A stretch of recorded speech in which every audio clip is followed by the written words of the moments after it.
Where you at, boys? Come on. Where you at, boys? Come on. Where you at, boys? Come on.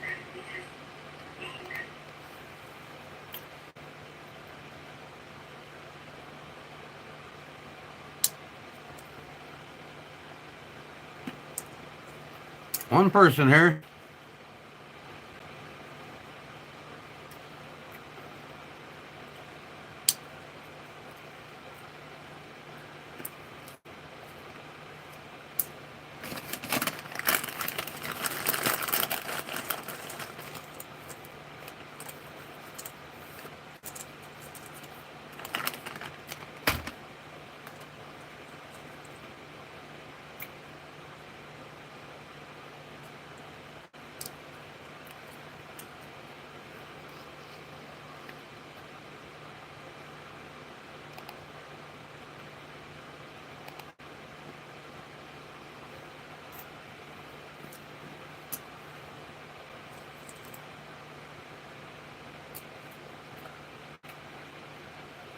Hi, hi. What up?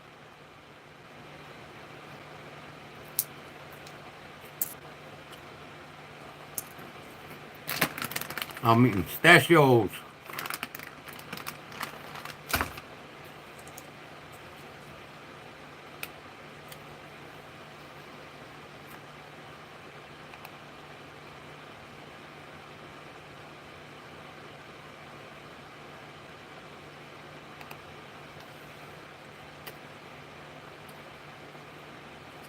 Pretty good, Mustumble. How about you? Just sitting here eating pistachios. I'm going to show you all what I'm going to make tomorrow and give away.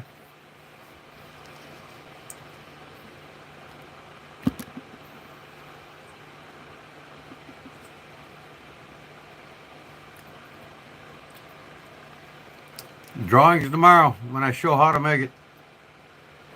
It's already scheduled on my live stream if you look.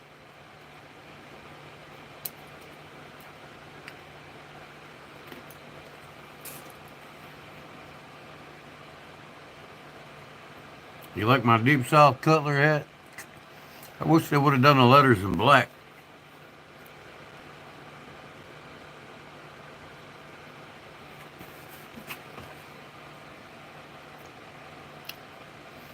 I'm from another mother.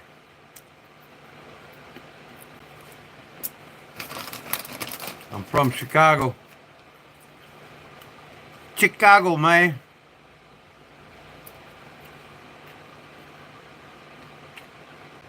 Where in the hell are you from? I grew up in the South, though. Western Florida.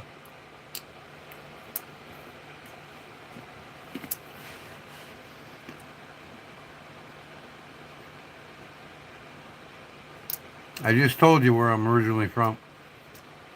My first choice.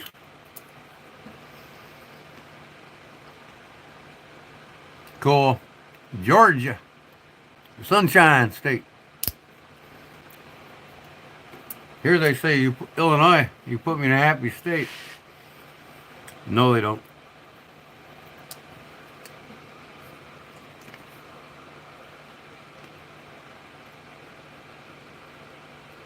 Best regards to Rosie. Rosa.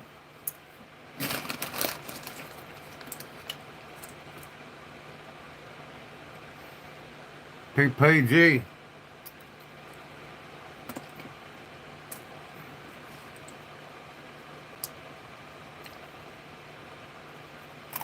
PG, what the hell is that?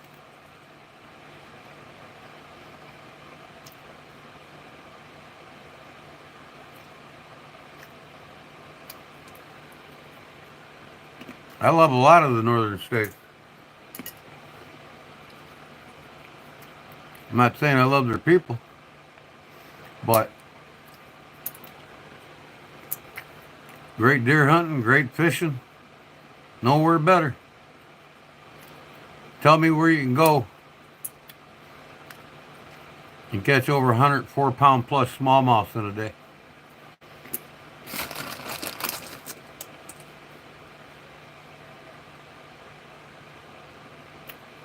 huge northerns and huge walleye. Right here in the upper northwest, Midwest. Can't do it down south. You can catch a big smallmouth here and there down south. You're not going to catch 50 a day, let alone 100. 4 pounds plus.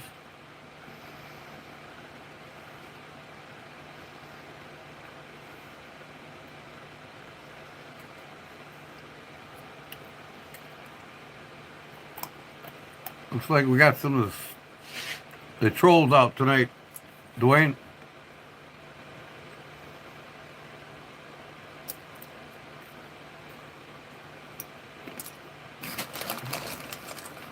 Just keep it polite. Any ignorant or rude comments will be removed.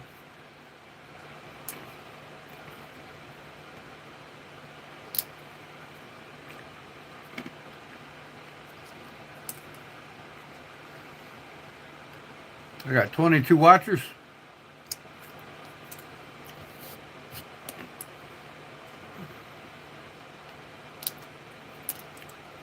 All right, I gotta get some conditioner.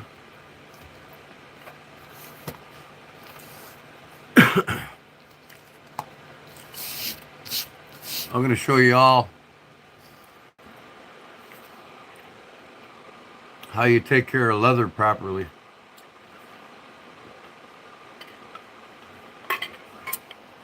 There's too many YouTubers in their channels where they just gunk all this fucking wax all over their shit. Oh my God. Wasted money.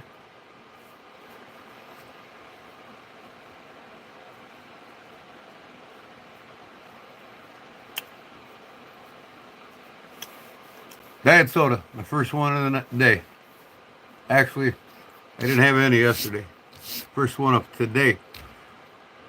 Then I wake and drink coffee most of the day. Drink one more diet soda, and then I end the night on ginger tea with turmeric in it, lemon, honey.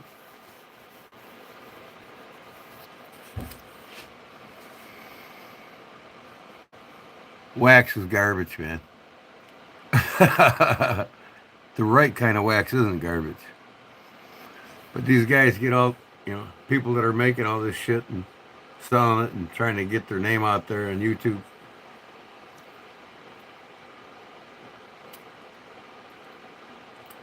Putting all that wax all over their leather. Good conditioner. I'll show you how I do it.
All right.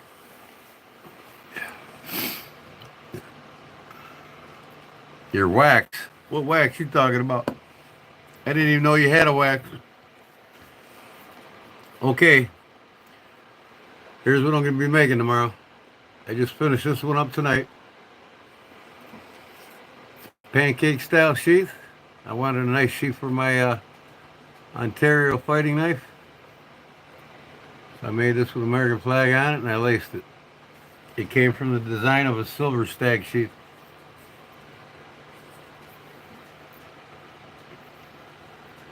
Got the laced edges.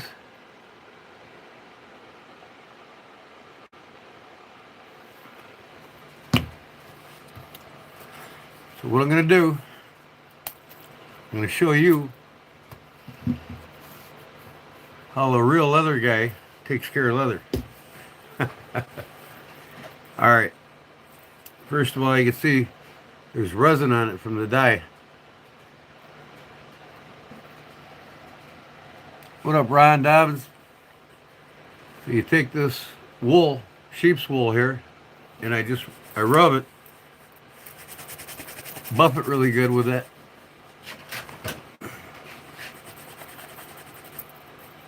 Okay. Now, if your leather's dirty, you just want to work in some good saddle soap. It'll take care of most of the grind. Right now, I'm getting all that oil residue off the top that was created by the dye. You ever notice when you dye something, when you're done, it looks kind of milky? And that's what it is. Guys cover it up with finishes. Now you can see it. See how it shines almost?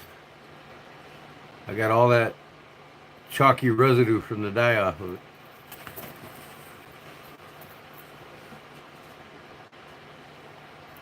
Just with a sheep's wool. If you don't have sheep wool pads as a leather worker, quit leather working. Throw the Dobbins away. Them little wired thingy-majiggies, you know, with the little ball of whatever on them. Throw them away. You can get big sheets of sheep wool, you know, right from the sheep. You can cut them to smaller, manageable sizes like this, or you can just buy them like I do, like this. Find them on Amazon.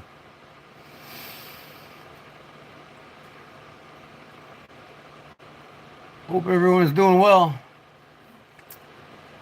Haven't felt too good to see them. I'll get up with you tomorrow, my state, for a little while. Hey, you take her easy, Claude. You're not doing good right now. We'll lay back down, buddy. You'll see me tomorrow. I'll be live tomorrow. Give me a holler tomorrow on the phone.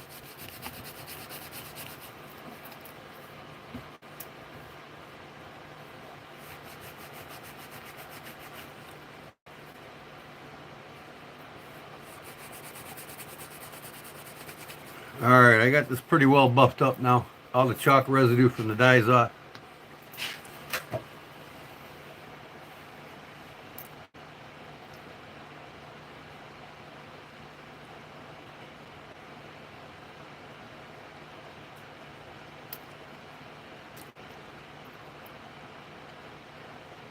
So anyways, let me get a rag.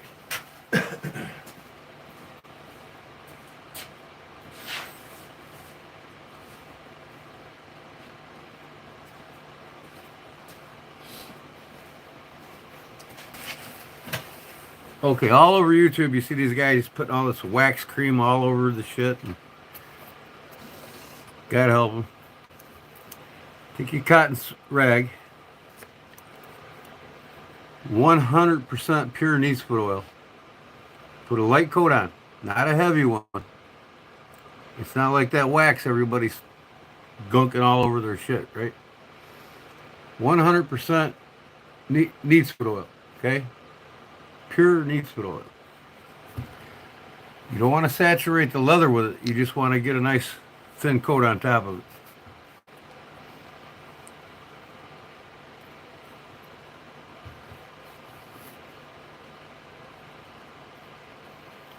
You have a good night too, Claude. We'll talk to you tomorrow sometime. So, I'm just putting a light coat on everything.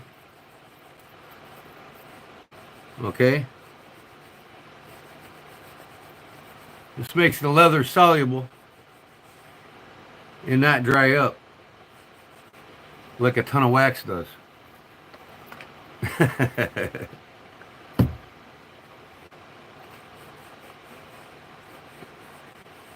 And I'm actually going to be putting a wax on this, but real thin coats. And I'll show you why. It's a liquid wax. It's not a paste wax. And it's like 3 coats of it's like less than half as thick as that shit everybody's putting on leathers that everybody's telling them to do, you know what I mean?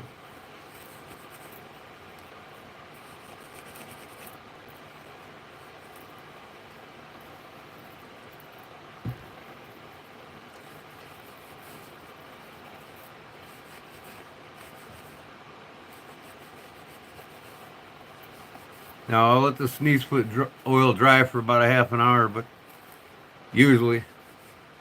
I'll kind of expedite it with the heater right here.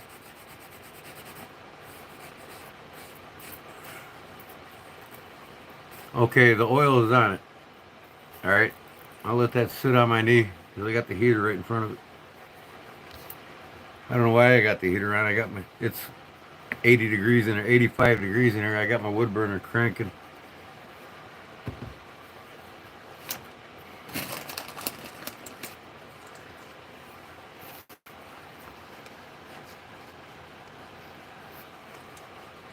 See, after I make the sheath tomorrow and give it away, you'll already know how to do this to it. And that's it. You know, when you get new knives, I see these guys putting this wax cream on the whole damn knife, the whole damn sheath. No, man.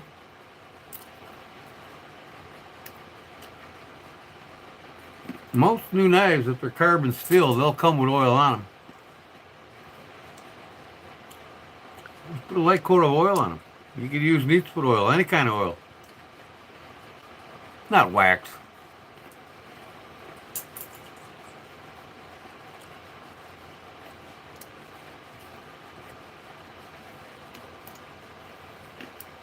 The gator sheath screwed up.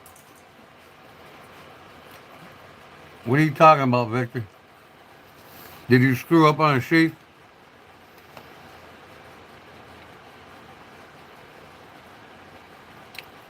Knife Monkey, where you at? Another free giveaway? Ignore me? Talk to me? I'm making slips.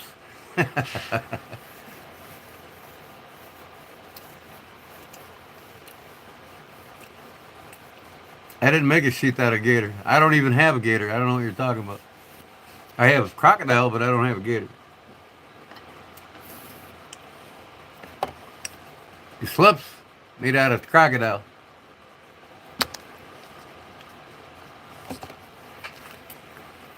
This one side buster fits in it really nice.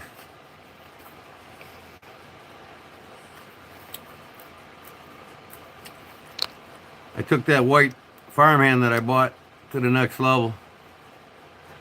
Corncob jigged it, dyed it, and burned it. One of a kind now. I got a full-size farmhand coming in next, but it's rosewood.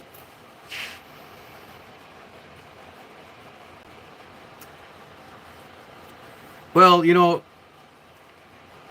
can use a mineral oil. I wouldn't advise it. I would get something like neatsfoot.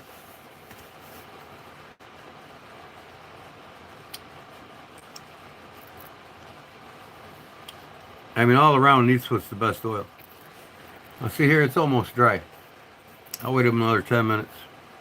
And there's one more step. What I'm going to do, this is called Carnauba cream. And I'm just about out, so I'm going to order some tonight. Thin coats. It's like a cream, like a hand cream. And I'll put up to 3 coats. Sometimes just only 2 coats. Once this oil dries.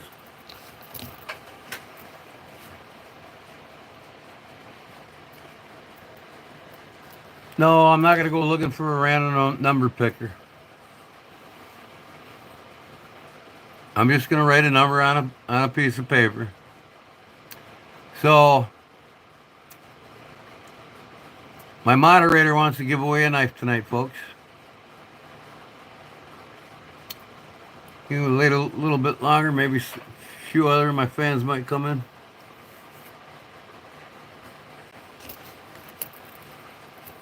Wait till I'm done with a sheath. And this whole thing, and you'll see tomorrow, it's all one piece of leather. This was cut off the side of that, the back of the back strap. Like I said, I'll make ones for other knives that don't have guards. A strap up here.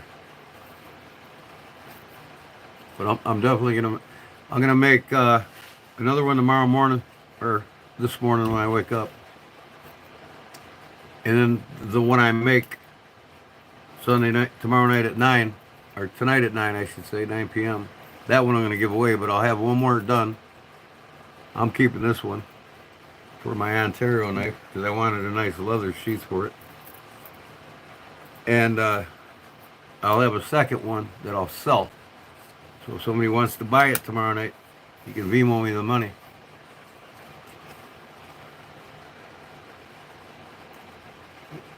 This is for when you have a guard on your knife.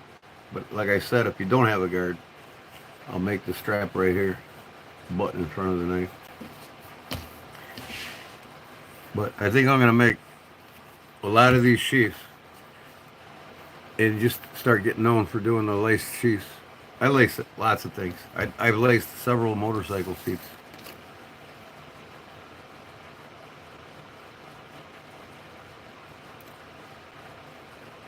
You know, people can use whatever they want on their knives. It's their knives, really, but it doesn't mean it's right.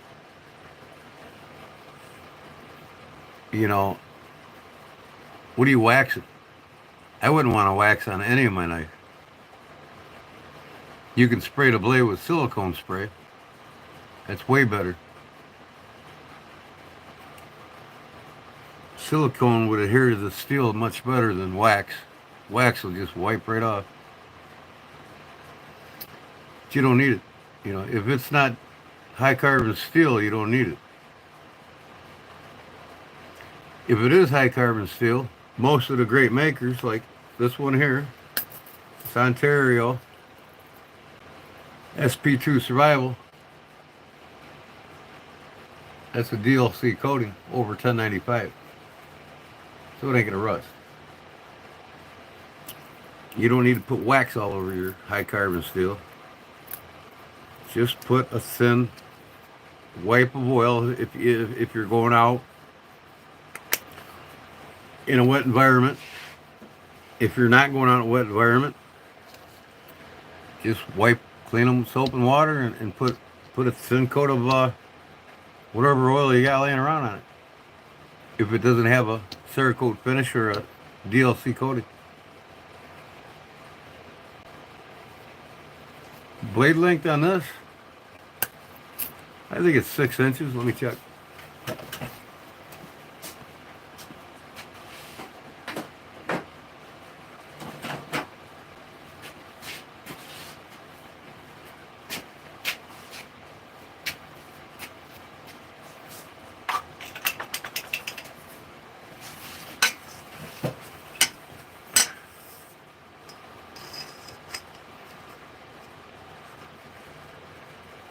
Five and a half.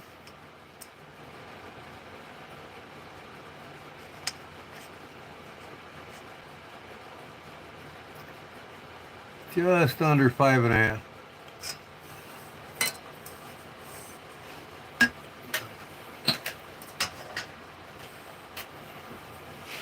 Perfect size. I wouldn't want to go even 6 with a bushcraft knife. 5 inches preferably. 5.5 gives you a little more tool to dig and shit. Do what you got to do. All the K-bars during World War II, they didn't carry them to really fight with them. Most of the M1s had bayonets on them, but they had them. If they had to use them, then they used them to defend themselves. But majority of the MK1s and MK2s, they were all used for trench tools, digging, opening canned goods, all kinds of shit.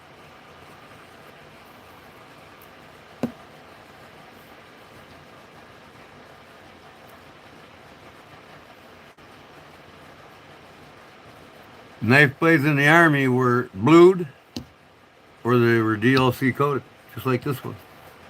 DLC coating. And K-Bar, Camillus, a couple of the other Charade, couple of the other makers for the war effort, they pretty much blued them. Because a lot of them were making guns too. In fact,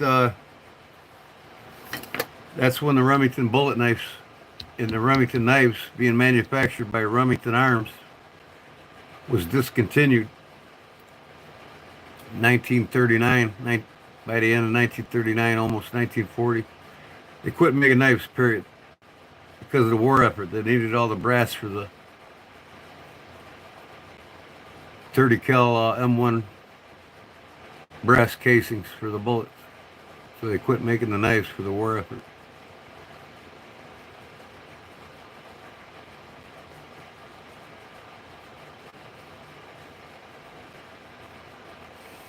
But mostly, like I said, most of your 1095, and that's the majority of your great outdoor survival knives and tactical fighting knives.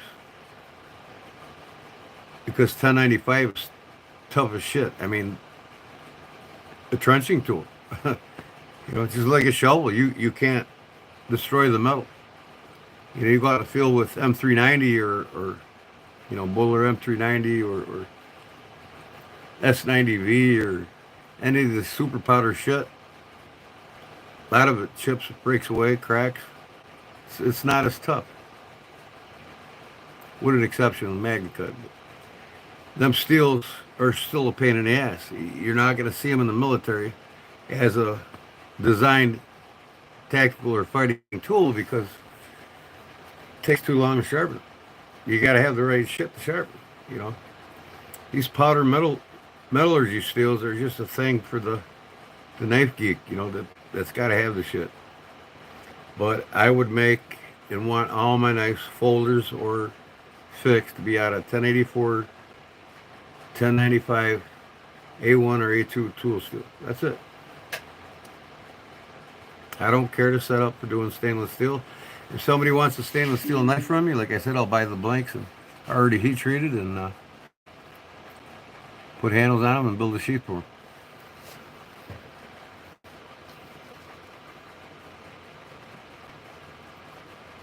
Yep, it's tough stuff.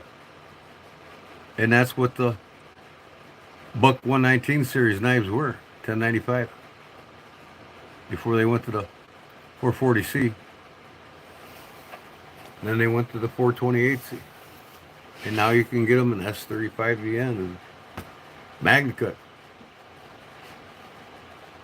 They're just keeping up with the knife geeks that want all this crap, you know what I mean? But tactically or defensively or survival wise, a knife's a tool, And you want the toughest steel, the easiest steel to sharpen, and that's this 1095. Here's another thing too. Everybody calls that a blood groove, right? It has nothing to do with blood. It wasn't designed for blood. Okay? That was designed by Marbles. And if you look at Marbles knives, they have it all on the fuller, right?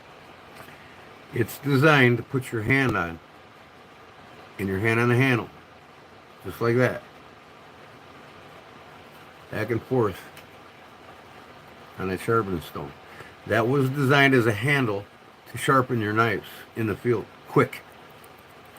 That's what that fuller was designed for. It was not designed as a blood groove. People started calling it blood groove. It's for sharpening. And that's why Marvel's had it on all their knives. It pretty much puts that Scandi grind type blades that they use real quick across that stone. A lot of people don't know that, but now you do.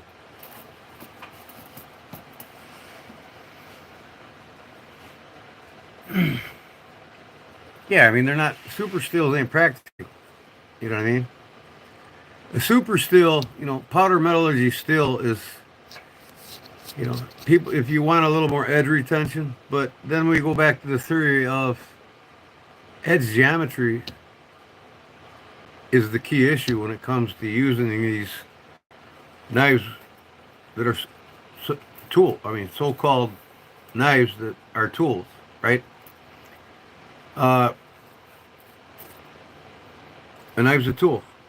If you want edge retention, then get the powder metallurgy steels, but you're going to lose toughness. You know what I mean? And two, you could take a D2 steel blade, which is almost tough as MagnaCut, and you can have much better edge geometry on it than a knife with M390 or Bull or M390 or MagnaCut, and it'll cut better. It's all about edge retention. It's all about its purpose. They're tools. And if you're a collector and you want to get all these super powder metal steels, fine. I have probably, out of 120 or 1,200 knives, I probably have about 7 knives with powder metals on them, made from powder metals. I don't really care for it. I don't buy into the hype that everybody's got to have the shit. Like this here.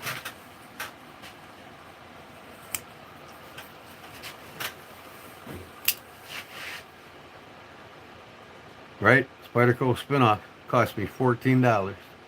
D2 steel. This thing will cut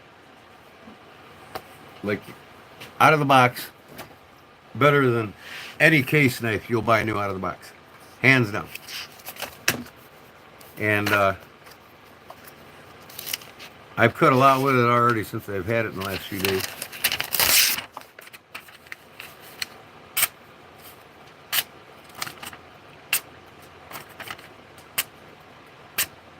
D2 steel. It's all about edge geometry. And this is out of the box. And I probably cut 10 things today with it. Effortless. Now, when I want to sharpen this, it's going to be twice as fast for me to sharpen it than something with MagnaCut or M390 or S90V. 3 times faster to sharpen it. And I'm back in business. Okay, knife giveaway time, he says. All right. SC Knife Monkey. Justin cannot wait to get that knife. All right. Here's the rules. Pick a number from 1 to 50. Not now. Wait on me. Wait for the moderators. You know the plan if you've been here before.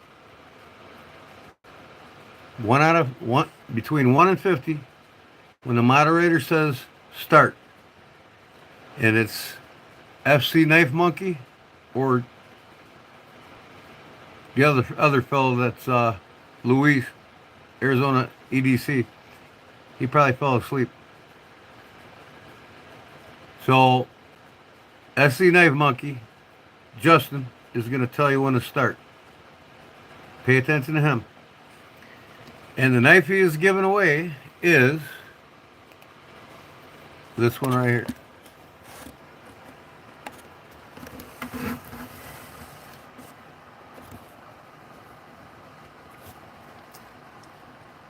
A Wartech with it looks like jelly beans on it.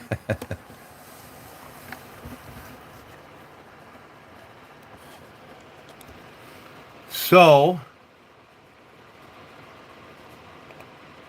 I'm going to write a number down and we'll start. Let me get a piece of paper here.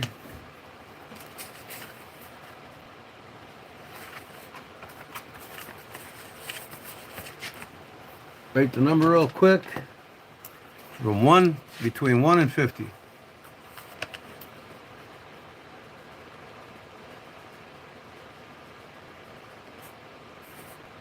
Okay, I wrote it down. Whenever the moderator's ready.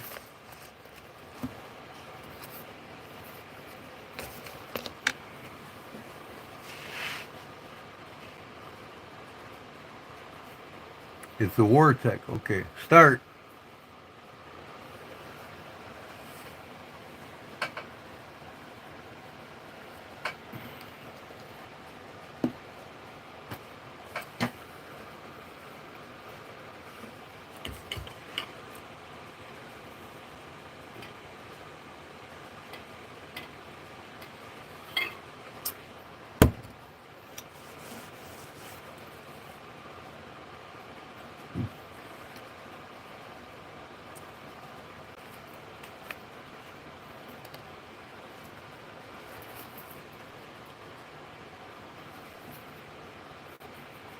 I'm putting this Carnauba cream on here now.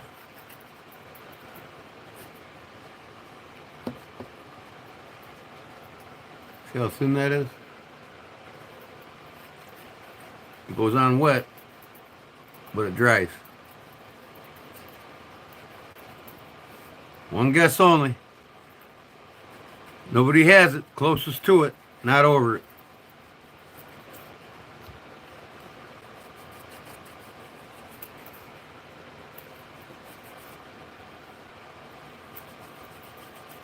Doesn't take much. I'm using my finger. Claude's back. You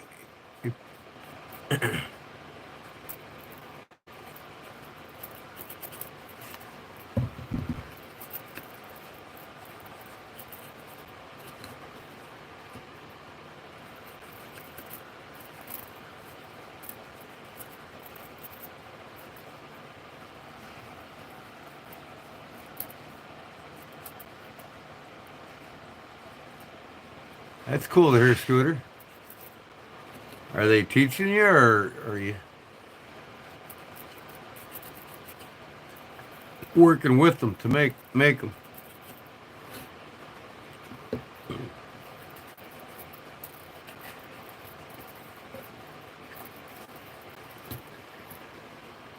Okay, time's up. Here's the number. 16. My phone's in reverse, so.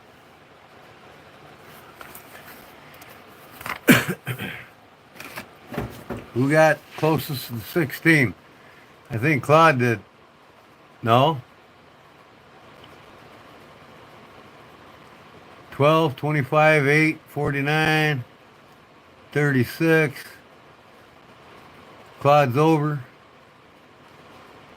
25, 28.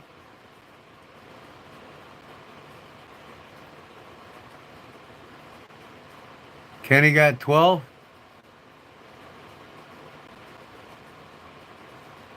Yep, Kenny had 12. Looks like Kenny got it. Kenny wins it. Knife Monkey, give him your information to email you. Put your email down in the chat.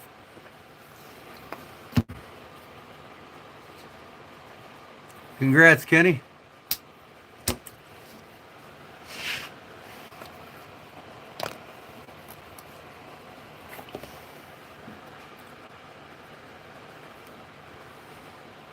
We'll give you another chance to win something here in a second.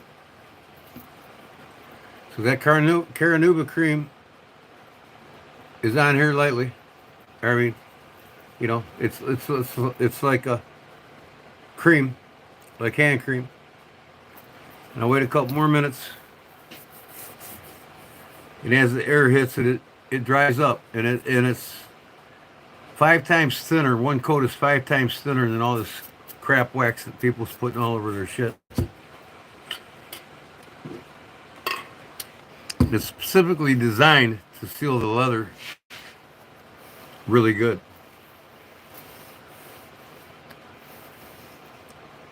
And you can put conditioner right over the top of it, because that's all you really need after you treat it with this. Any kind of leather conditioner. You don't have to keep putting wax on it. Wax just attracts dirt, and the thinner you can put it on, and you ain't gonna get it on any thinner than with this Caranuba cream. The better off you are. James Black? No, I don't know about James Black. What's up with him, Scoot?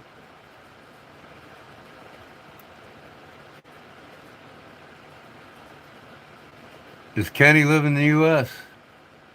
Or does he live in Canada?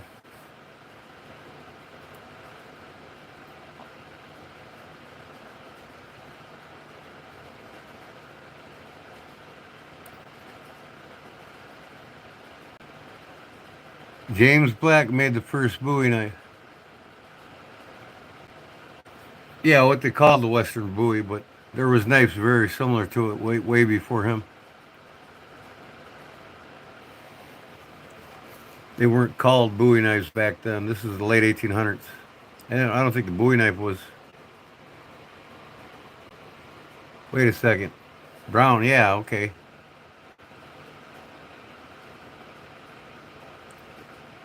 Let me think about that.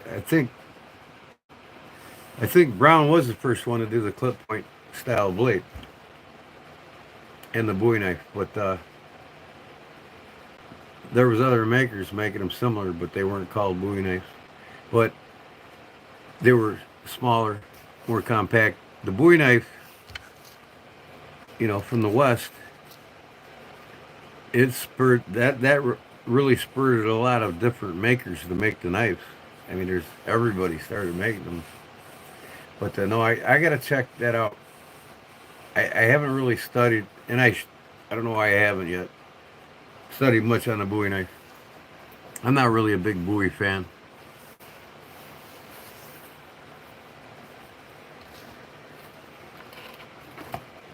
Shit, I ran out of cigarettes.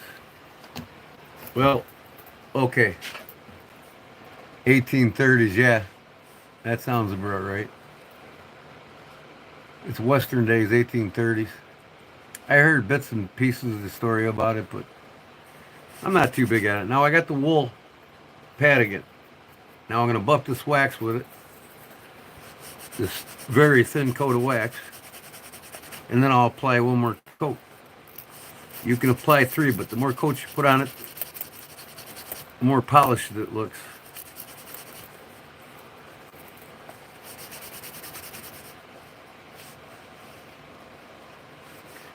Crocodile Dundee. Who's that?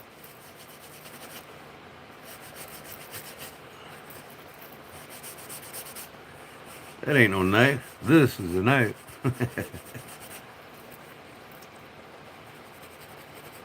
The look on that black kid's face in that movie, huh?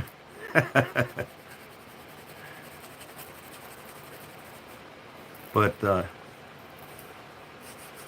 I'm not no Crocodile Dundee. I don't even live anywhere remotely close to Australia.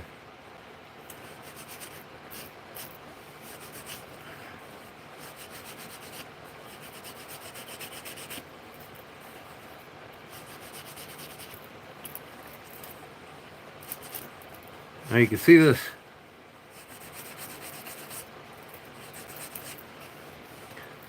That's just one coat, and I'll put one more on it. You see the shine in that leather? I only do about 2 coats.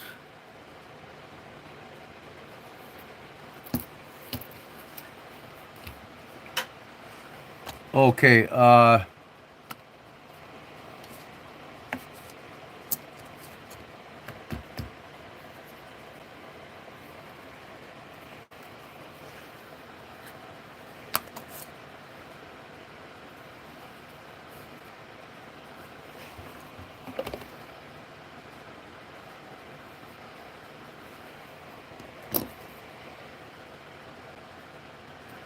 No, you don't use regular wax on knives and knife sheaths. Sorry.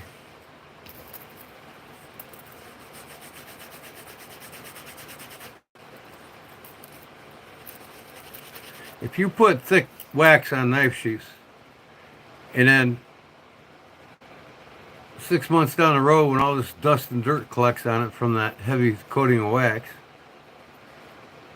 first you got to clean it. You got to get the saddle soap and you got to work it in really good and get all that grime off of it that thick coat of wax put on your shit. And you can't just saddle soap it and put a conditioner on it right away like you can with this. If I want to put a conditioner on this leather tomorrow, I can, and it'll take it. But that thick shit everybody goops up all over their shit, no.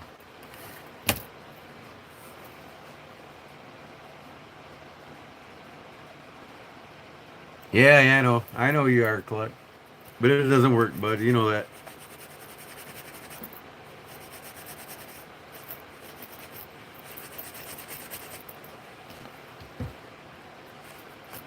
I'm gonna have to wear this in public tomorrow.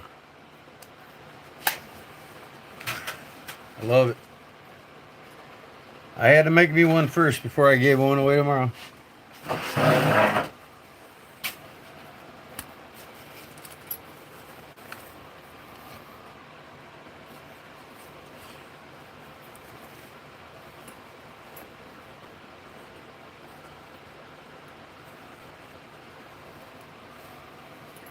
And I virtually have no lag time tonight. What's up with that?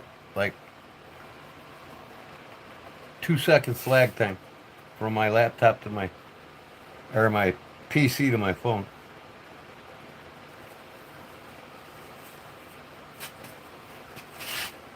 That's pretty good, huh, guys? Wonder who's gonna win this bad boy. One, not this one, but one of these tomorrow.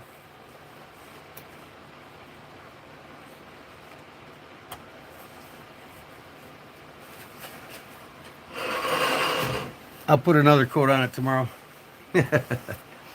Yeah, please get you some of these. Get you some Carnauba cream and some neat's foot oil. Put this on, let it dry. Light coat. You don't need a heavy coat of oil. And 2 to 3 coats of this. You could put a third coat on you want. You can stop after 2. It's perfect. But it's a liquid wax, and it's real thin. You put it on, it dries, buff it. Put another coat on, it dries, buff it. And it'll take on a shine like you wouldn't believe. I'm gonna put some on this.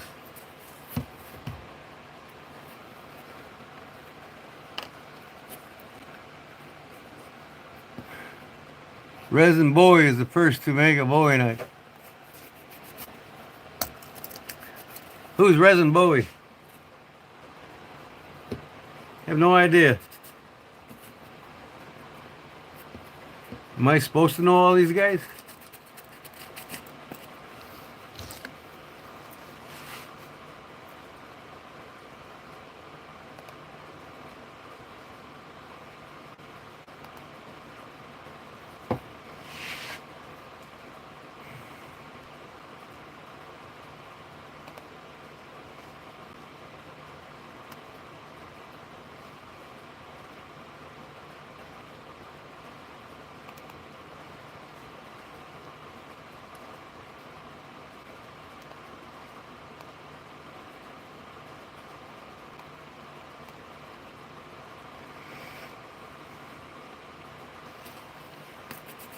Let me ask you.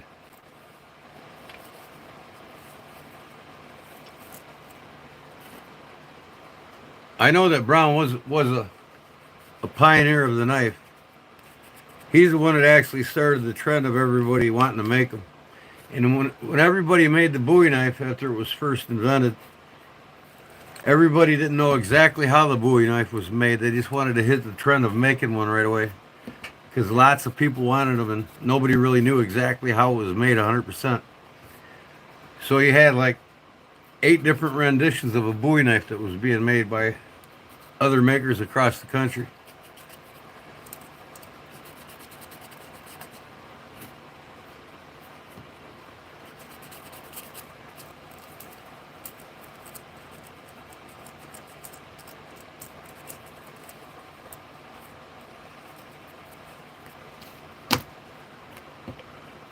I've never used never dull on any knife ever.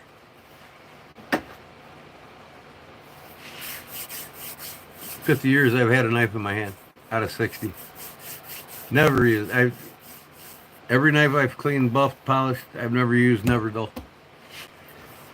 And the only thing I sparingly put on is the metal glow. I don't use flits or shits or whatever that stuff's called. And if you got Fritz or the case polish, don't put the shit all over your knife. I see so many guys doing that, man. It's like, come on. There's just too many channels out there with too many guys with a lot of subscribers on their channels showing all the wrong shit. And everybody's pretty much getting the wrong image of how things are actually done right. If you want to believe them and swear by them, then go ahead. But kind of makes me chuckle when I see them do that crap.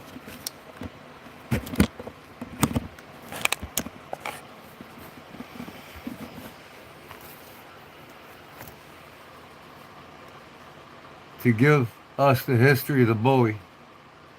No, you guys, you know what?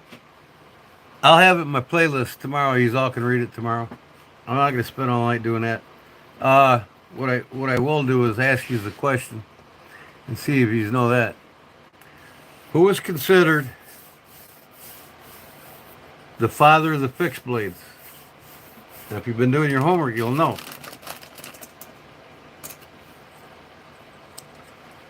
Who is considered the father of the fixed blade by all big-time collectors around the world?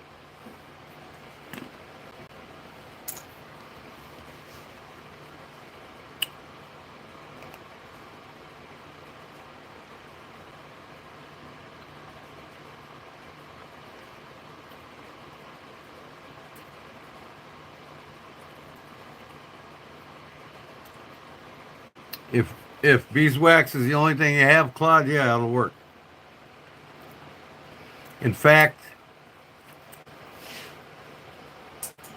birch bark gives off an oily substance that bushcrafters use to start fires. And you can take birch bark and wipe it on your knife, and it'll coat it, protect it. Nope, Randall is not the father of the fixed blade, but the man he was mostly inspired by is.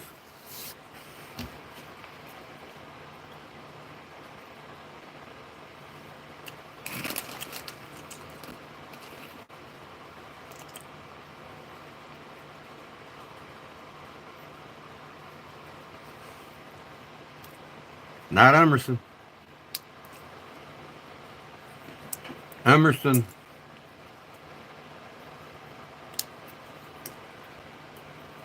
started in the early 80s with Spyderco. When not Spyderco, but the Benchmade, when Benchmades were called Bali Song, not Benchmade. I have one of his knives. It says Bali Song in the butterfly. One of Emerson's first designs, but that was in the 80s. I'm talking 1873 to man-made knives to about 1950.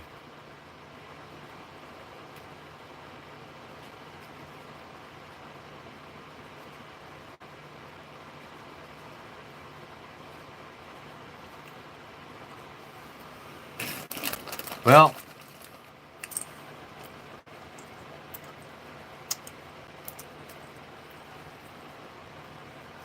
Claude got it right. William Skagel.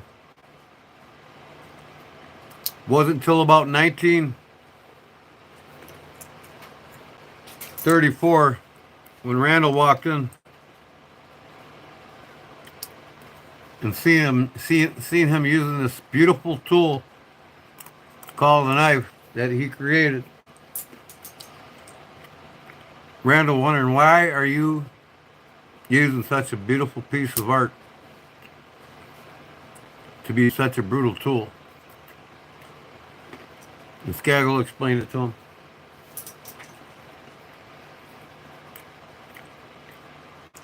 If you find a Skaggle original, you're going to pay upwards of 30 grand for it.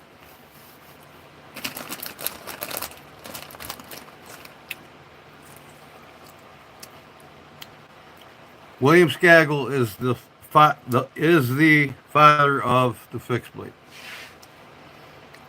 And Randall, he was Randall's biggest inspiration. 1939, he started making knives because before Randall moved down to Florida, his family, they lived up in Michigan near Skaggle. Skaggle was Canadian. He didn't want to admit it, but lived most of his life in Michigan. You go on my playlist and watch the videos on famous knife makers. You'll know all you need to know about them. And that's why my playlist is here. Just about every day I'm putting more and more inspirational and educational videos on in my playlist. So you can all go there and check them all out and learn shit about knives. It's like my playlist will be your search engine for lots of different things.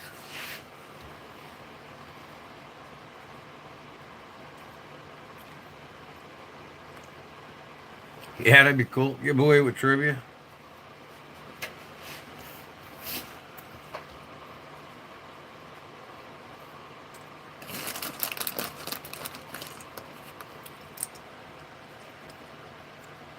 But that's easy to do. And you'll get 10 answers right away.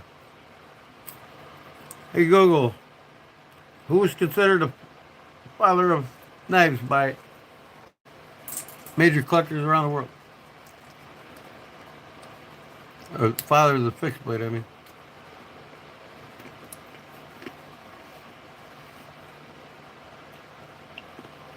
Yeah, I knew you did, Claude. You're pretty sharp on stuff like that.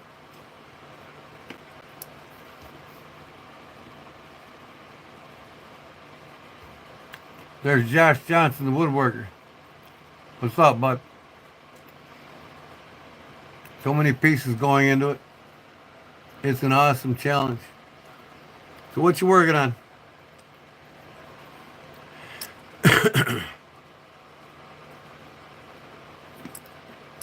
That was my big thing before I started making knives. Woodworking. Thousands of dollars in woodworking tools I still have. 4x4s.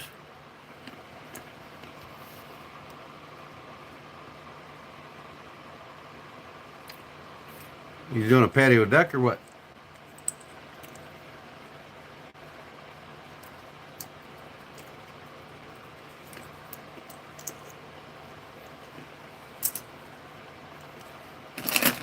I'm eating pistachios, by the way. Brain food. I gorge myself on brain food.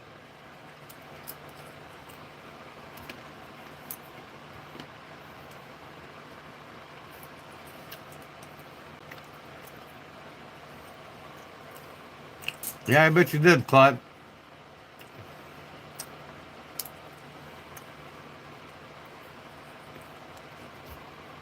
Make a tabletop on a hideaway table.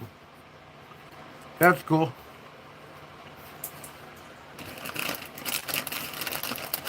Only takes one really good idea, and you can sell lots of it.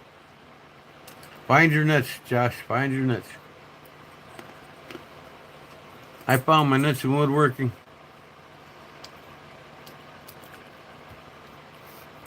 $38 years ago. And I quit my niche in woodworking 10 years ago. Because everybody wanted Walmart and everything else, IKEA and everything that was cheaper. And really, if I make something for, I make a chair, just one chair. And a lot of tables that I made, you'd have to get 6 to 8 chairs.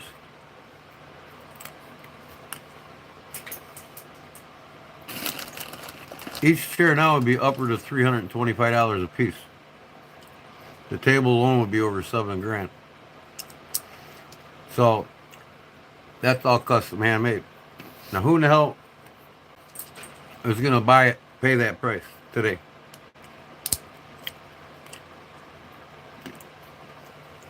They're gonna go to IKEA or Walmart to get their kitchen table.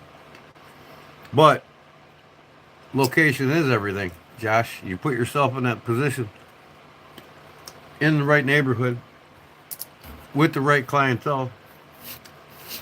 Go to a rich neighborhood, find a vendor in a rich neighborhood. You could sell your stuff and you'll make a lot of money. Don't try to sell in neighborhoods where they only make 40 to 80,000 a year. You're gonna go broke. Like me, I had a person that had a art studio in North Shore, Chicago. Average person came in there, had over $1 million in their pocket. And he wanted me bad to make live edge tables for him, starting out at 12 grand a piece. With a 14-footer I made, he said he could sell it around 26,000. I never pursued it. I don't like being with the public. That's why I do at home what I do now. But you can make damn good money if you get your product in a damn good neighborhood in front of damn good people.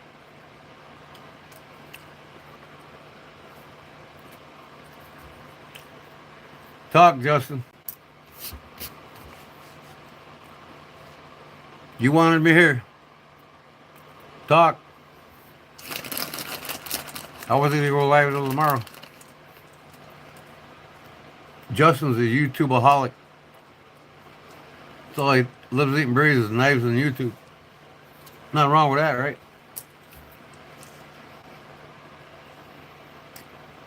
I'll live, eat, and breathe YouTube more often myself as soon as it starts paying me good. My goal by this time next year is to have 28,000 subscribers. I'll hit it. With the help of all you guys.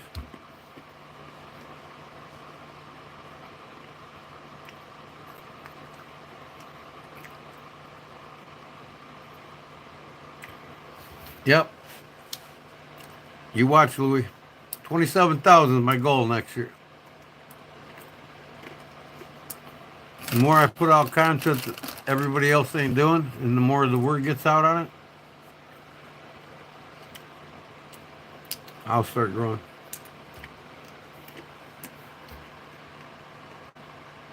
I got 300 subscribers in the last month. On average, 300 a month, 300 a month. That's not 26,000.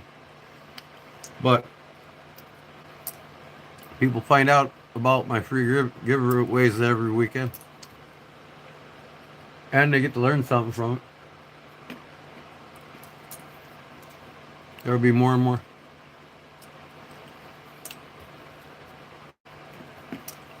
I could do what everybody else is doing, but why? I'm going to spend all my time and money going from thrift shop to flea market to everything else. Somebody else does that good. I don't need to. I do other things good.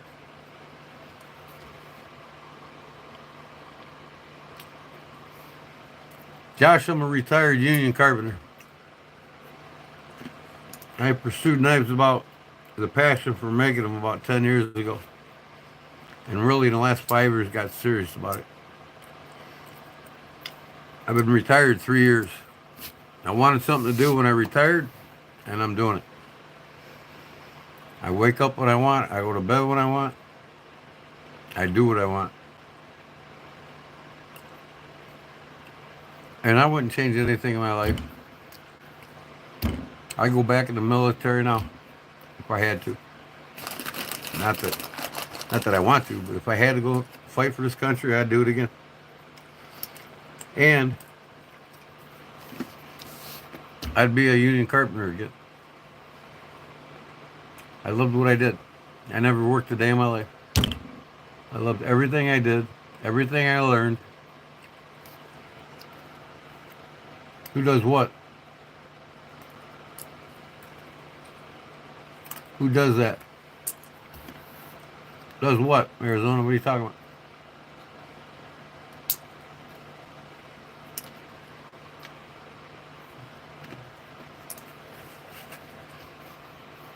Is that under an LLC or anything? Or are you just building something on your own?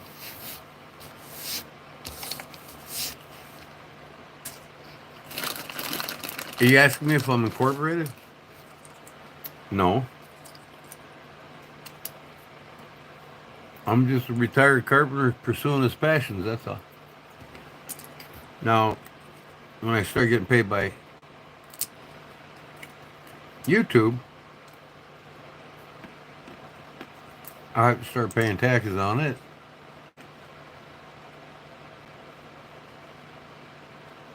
What kind of blades you want to see? Supreme, what? I just call you Supreme.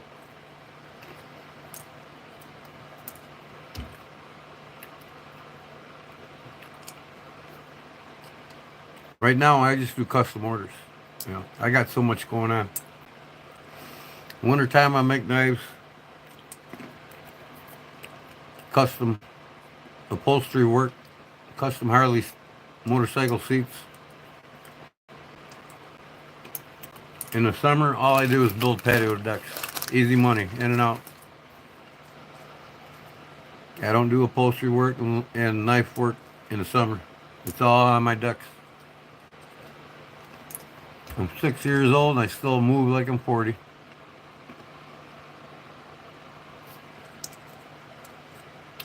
Show them the pocket drop.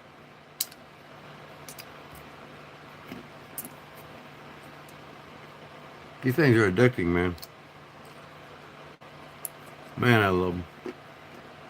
I eat lots of nuts. You are where you eat, right? Oh, what?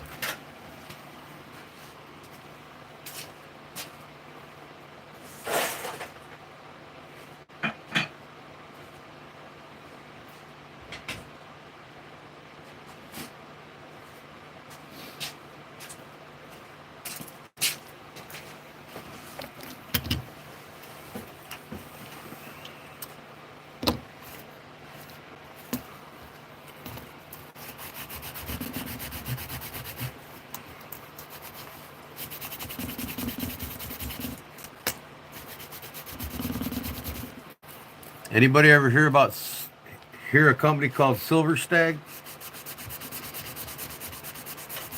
They've been around 26 years.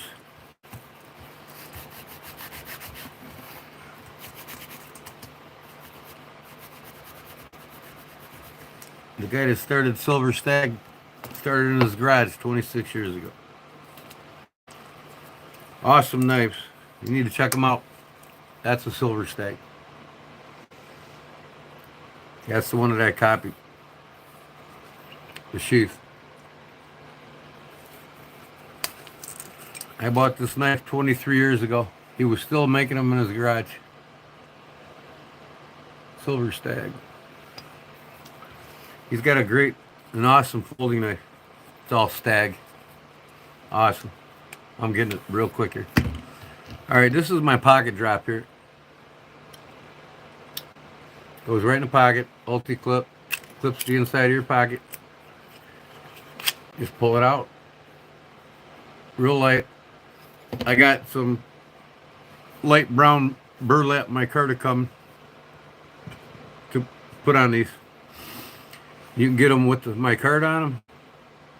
Different options, different prices. Start out at $120.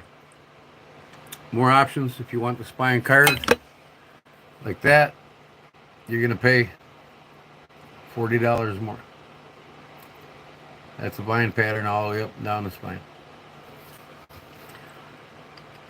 I'm gonna have them with another option of getting them with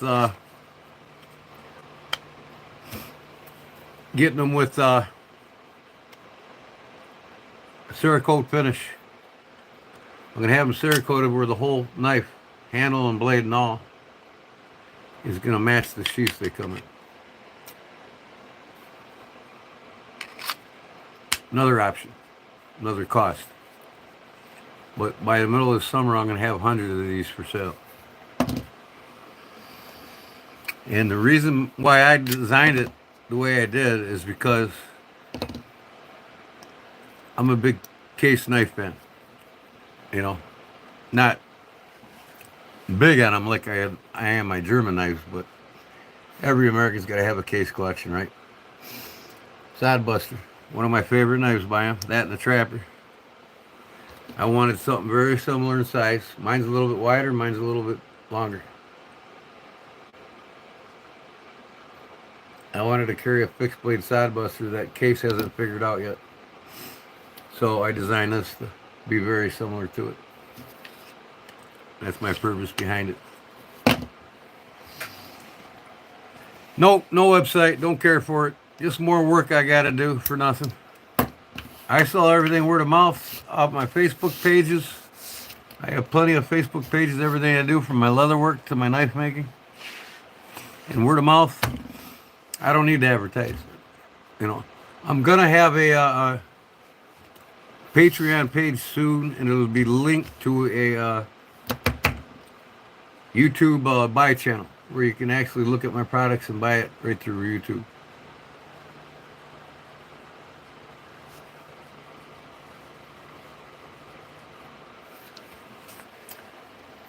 Josh Johnson, he said something I forgot, huh? I'm asking you because you're a decent guy and I appreciate your content, and I was wondering if there was a way to make you a leather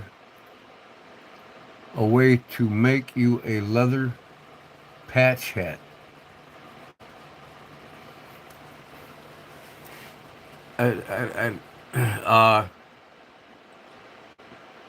You want to make me a patch hat?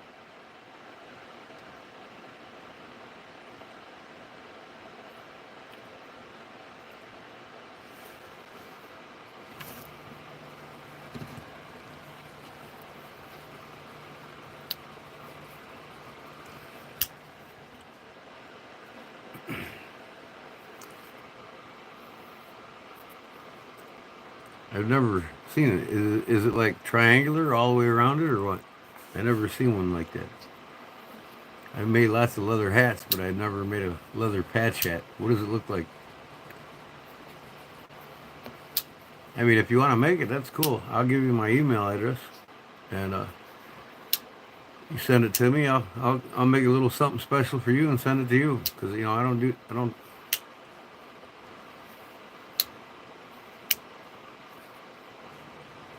don't take knives and gifts from people like some channels do. Every knife, all 1,200 knives I got, I bought myself.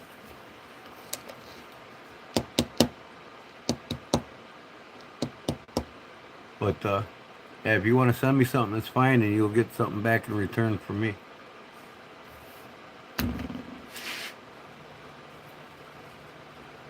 I do trades. Trade knives for knives. If you got to really, I tell you how much if this thing costs,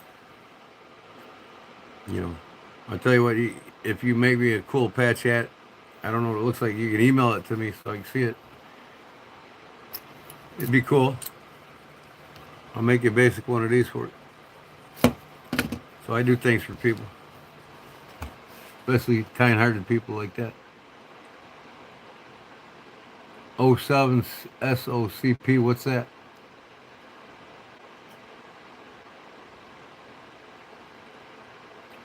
I would love to have a handmade, bench-made soup.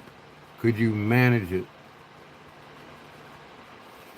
I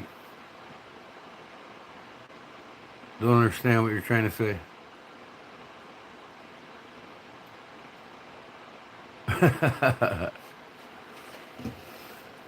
Well, invite them to your page, Justin.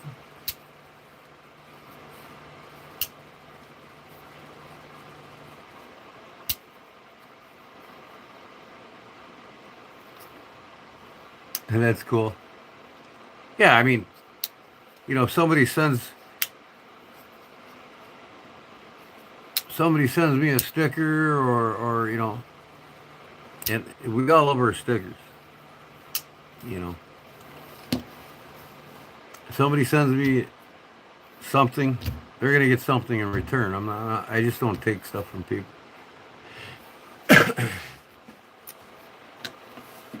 I'm not like that. I'm a knight of Columbus, a man of God and the church. And I'll be going to church here in a few hours. And a knight of Columbus is through the Catholic Church, and we'll be cooking for people. For St. Patrick's Day, we cook for the festivals in town. We sell the Tootsie Rolls at the red lights. We give to the needy women, battered women.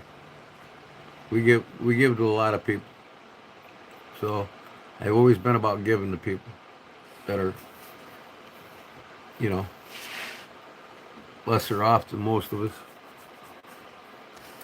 A lot of people are victims of their own circumstances or victims of other circumstances that they had no control over. And whether they use it as their circumstances as a learning tool to better themselves or to get over it is up to them.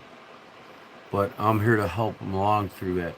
You know what I mean? Help people get through their struggles and help them out and push them along the way.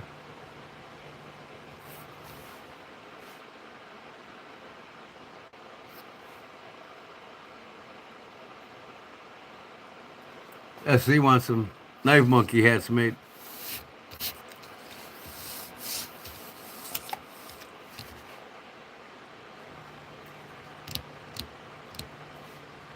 What is a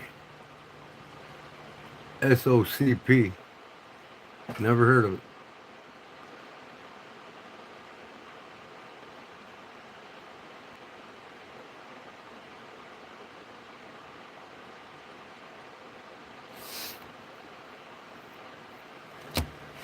Yeah, let's not overwhelm the young man.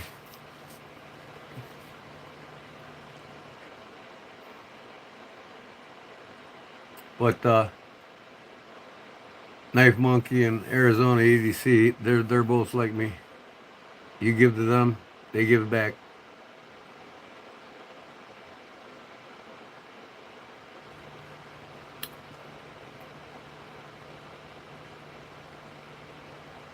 My email is in my description in my YouTube channel, Josh, if you want to get it.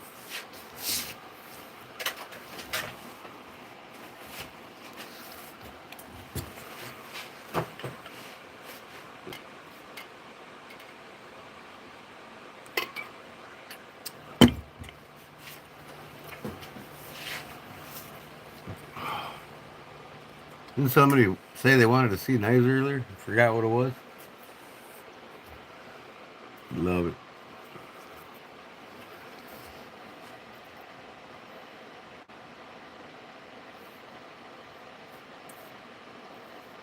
I'm writing it all down now. That's cool. Isn't he at gmail.com? There's Dwayne. I thought you fell asleep, Dwayne.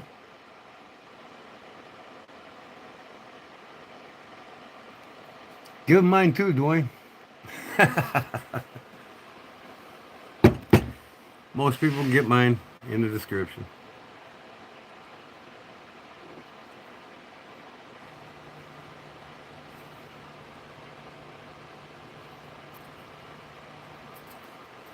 I'll show you one of my favorite fixed blades.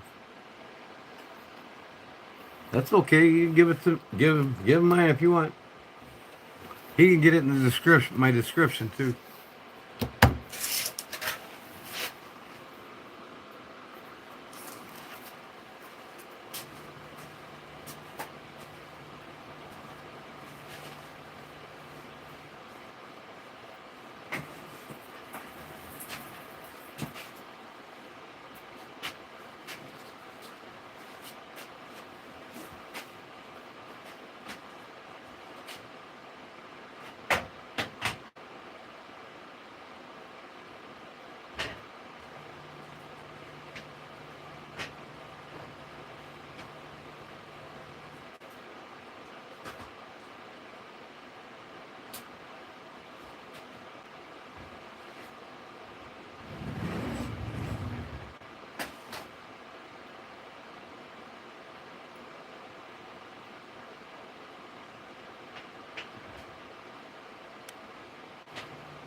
It's a Benchmade product that has a loop at the end, dagger with 5.5 inch blade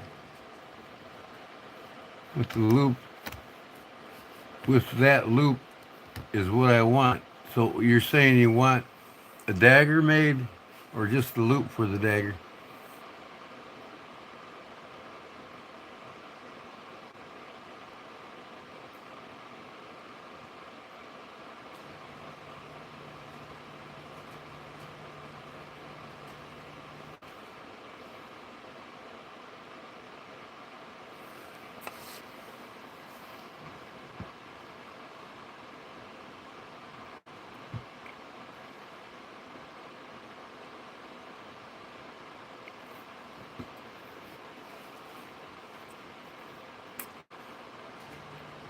Sounds good, Josh. You don't have to be in a hurry with me, but people got a lot on their table, and I don't, you know, like I said, something shows up, then for you, something will show up for me.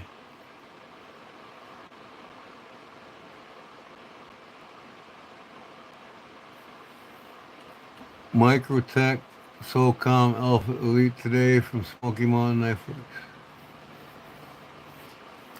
I'm not really into the OTFs or overpriced modern folders and knives. So I really can't tell you much about them other than they're overpriced and they set a trend for it.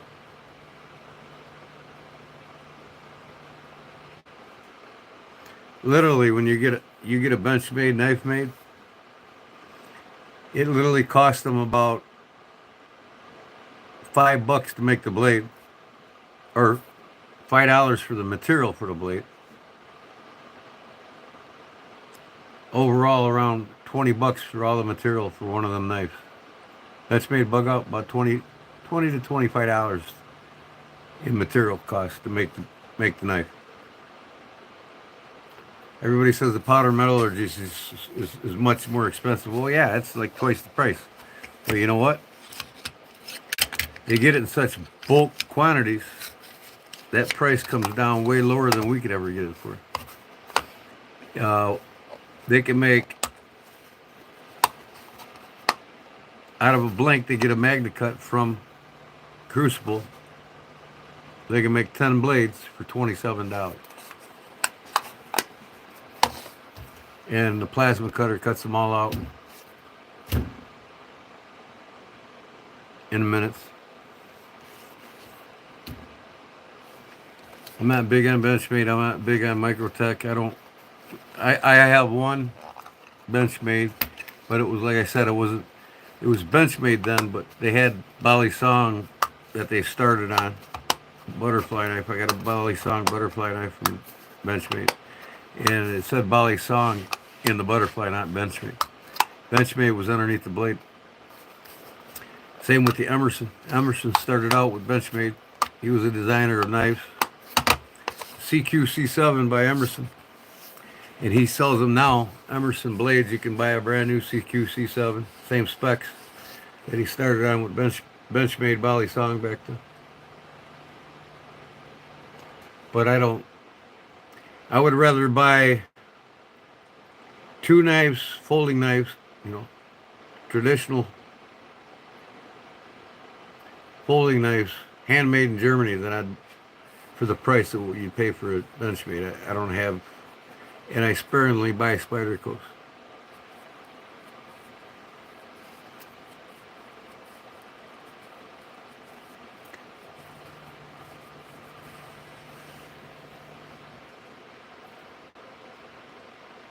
Parker Frost folders in your collection?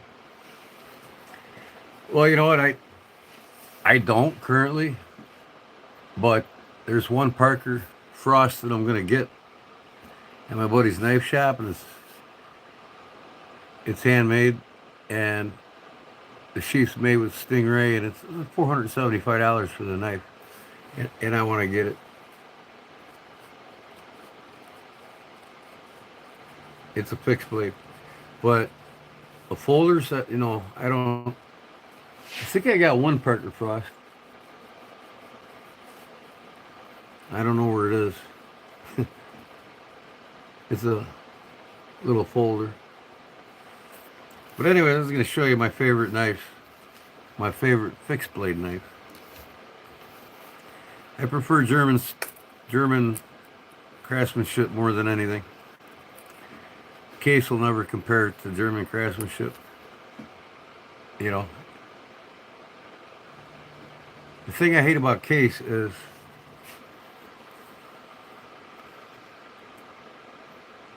they're stainless steels.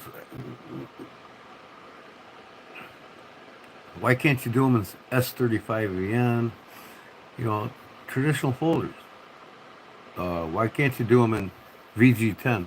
If they did all their stainless in VG10, I'd be happy. I'd buy more of them. And most of the case knives I like to get are the carbon steel ones because I'm big on carbon steel. And most of your collectors, that's what they'd rather have with the case knives anyways. But anyways, all right. This is probably my favorite Saladin Robert Kloss German knife that I have. This is my favorite.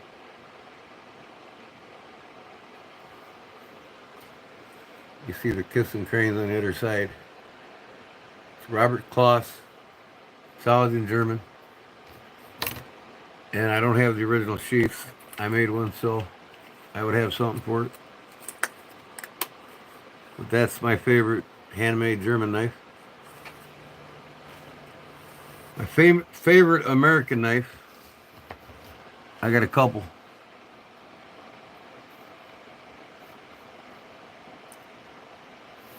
You're going to try to do a 1978 set made by Schrade.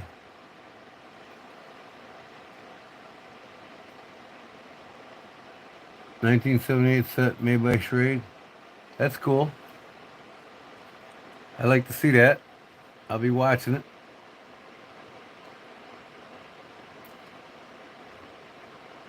Yeah, you gotta. I'm gonna get them K-bars from you, Claude, here real quick. Wife's got to pay off the gravestone for her mother first. It's kind of putting us in a pinch. Then I'm gonna start buying knives again, but not like I did before. She told me to lay off the knife buying for a while, so I can't be buying 500 a week in knives anymore. But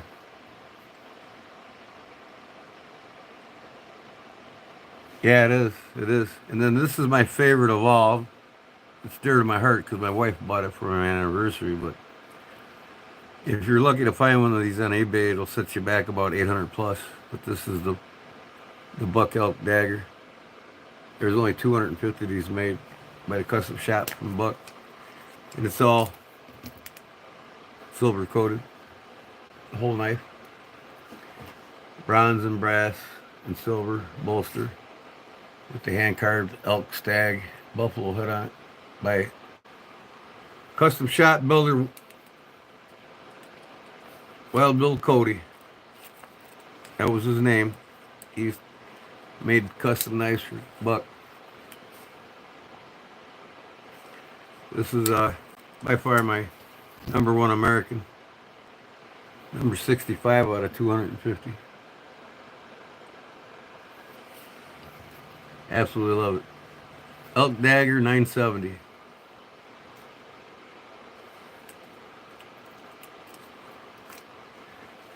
I was very fortunate to get this. I wanted it. My wife was, well, you want it, I'll get it for your anniversary, or your anniversary present. I was like, well, sweet. The guy wanted $450, and I told him, with my wife standing there, I said, you take $350 for it? And then I get home and find out the cheapest one I could find, and there's only a couple of them, around $750, $800. I got that when I visited you, Claude, in July, in New Bern. Poor Gordon, what's that?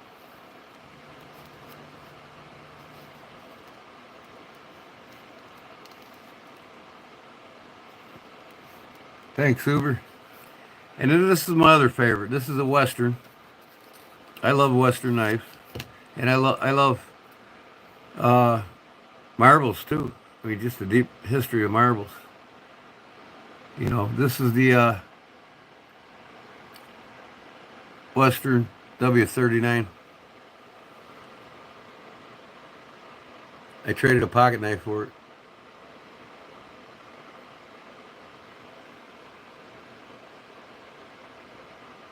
Rosewood handles, brass pins.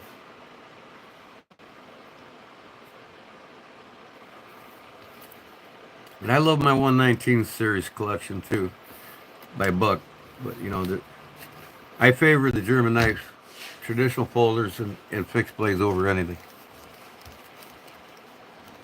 But I gotta have my case classics. Gotta have my Buck classic knives. I gotta have, you know, Monkey. I was just telling Gordon, I had all the knives for him put up in a box till he gets them. Yep, I'm not gonna get them all, but there's certain ones in there that I do want. And I'll be seeing you in a few months anyways, Claude. Get that campsite in your backyard ready for me.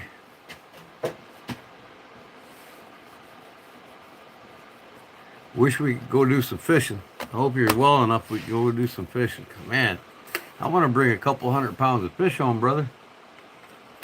I'm just gonna. I told the wife I'm gonna strap a john boat on top of my camper.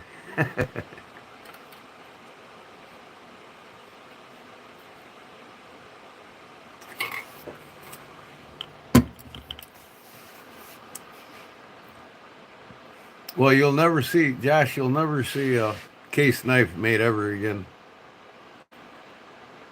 where everything's handmade. You know, all the blades are stamped out, and they do a crap job on finishing them.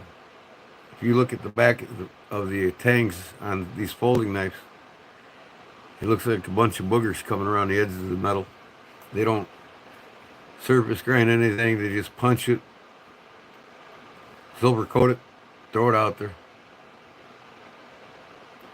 You know, case knives, the best they ever made, were by BGC, Bluegrass Cutlery, when Parker owned them and made the case classics. They, even to this day, all the major collectors will say the case classics were the best knives ever made for case. And that's when Parker owned them. And now Parker owns the German companies. You know, and German Bulldog brand, over 200 steps to make one blade on one of their traditional folders, mostly carbon steel. Yes, the craftsmanship in a Bulldog knife. If you put a brand new Bulldog, even today, up to a case knife, you'll shake your head looking at the case knife. You know, you get two trappers, one from Bulldog brand and one from case. No comparison. The thing about Jim Parker is he always took a lot of pride in the knives that he either designed or had part of, and he still does. This is probably my favorite of my oldest knives. This is actually, I had a Buck 119 when I was a kid, and then, you know, in the 70s, late 70s, and then I bought this one shortly after I got out of the military. And it's like, a little while after the military, but 23 years old, silver Stag. I absolutely love this knife. That's why I'm going to be happy to give away the one I'm making tomorrow for y'all. Tell Gene just send me a money order for that knife I'm holding for him. Or PayPal. Yeah. We'll probably go to the post office when I mail some stuff out Monday, Claude. And he can come with me, and we'll have him give you a postal money order to Newport there, your post office. I think I sent you a postal money order, didn't I, to your post office once? And that's probably what I'll do again, too. Because it doesn't cost anything, really.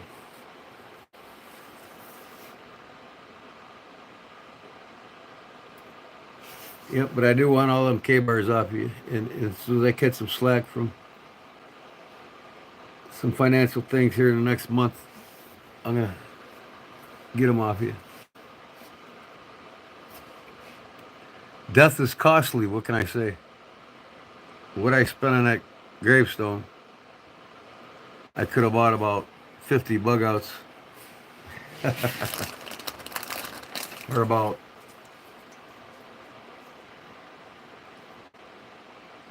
40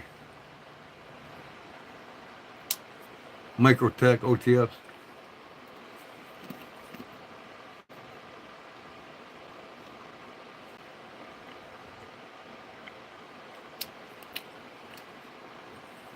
What, Claude?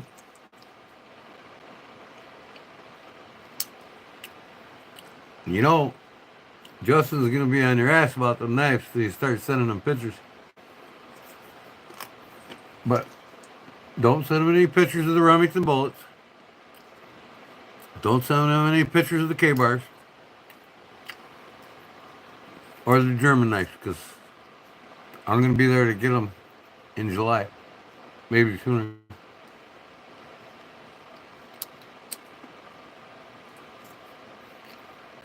CSZH and a bayonet with sheath. It's USM 8. That's cool.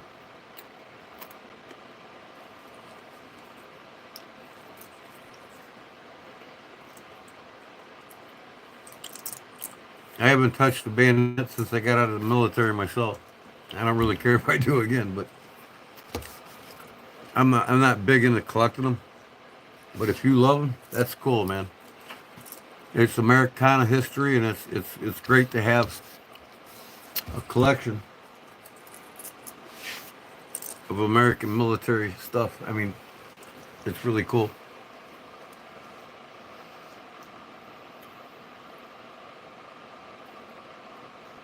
I know, Claude. SC Knife Monkey knows I get first picks.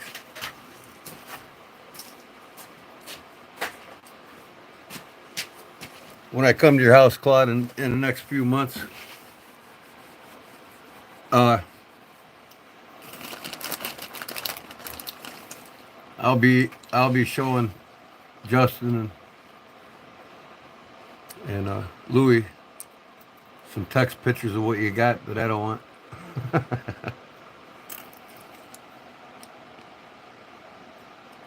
Are they worth anything? Well, condition's everything. Trench knives seek the most money. Original, great condition trench knives seek the most money out of a lot of the military weaponry. Especially the older it is. But the bayonets, if the bayonets were military issue and weren't stamped on or before or after the war, see, because a lot of them companies had a heavy surplus of all them weapons after the war. Like K-Bar had a ton of the MK2s, MK1s, or the original K-Bar, I'm sorry, the original K-Bar. So they literally had to dump them off, or the government had a over surplus of them after the war.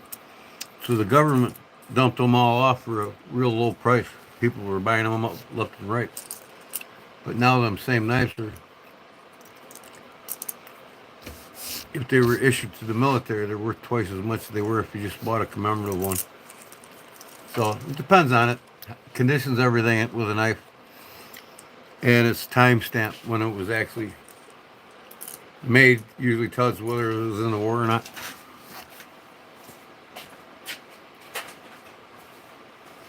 Because people, they want the K-bars and they want the Camillus and all them, MK1 and K2s and whatnot. And the trench knives more than they do the bayonets.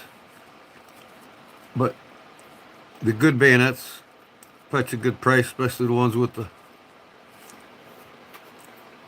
cutters on them for the barbed wire. Both the Germans made them and the Americans made them. So did the French. A lot of people made bayonets like that. But they like the bayonets with the line cutters on them. Them fetch more than most bayonets. Like I said, the time period when the knives were stamped or when they were sold, were they sold to the government for the military war effort, or were they just sold on the street? The ones on the street ain't worth near as much as the ones that were in, like I said, condition. If they look really great, then.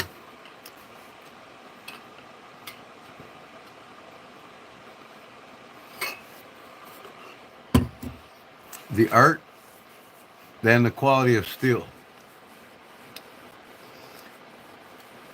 Yeah, I mean, to me, I have every knife I have. I never really bought it without intent to use it, but you know, knives are a tool. But then again, they're also a hobby for others like you. And get what you like. I can't dictate to you what you should get and shouldn't get. What you should like and shouldn't like. But me personally, I like my high carbon steels. The majority of my knives are made out of them. Well, most all of my knives are made out of them. And when I collect, there's specific stainless steel knives I like. You know, there's specific. Like I said, I don't have many knives with crucible super metals in them. You know, powder metal or. I'm not big on it, but others are. You know what I mean? Not saying that it's wrong. I'm saying it's not me. So what you like, what I like are totally different, and you collect in the art of it, you know, different aspects of art for different types of knives. I mean, there's some phenomenal hand-making knife makers of modern folding knives, you know, besides just the Sebenza, you know what I mean? A lot of these custom makers that make these knives, they frown at the Sebenza. I mean, and you can't buy their knives for less than $2,000 to $5,000. There's different level of art in knife making, and there's different levels of you know, use for the knives. And now there's different levels of collecting. They're passed down in the family, then most likely they are military era weapons. And they'll fetch a higher price than the aftermarket weapons.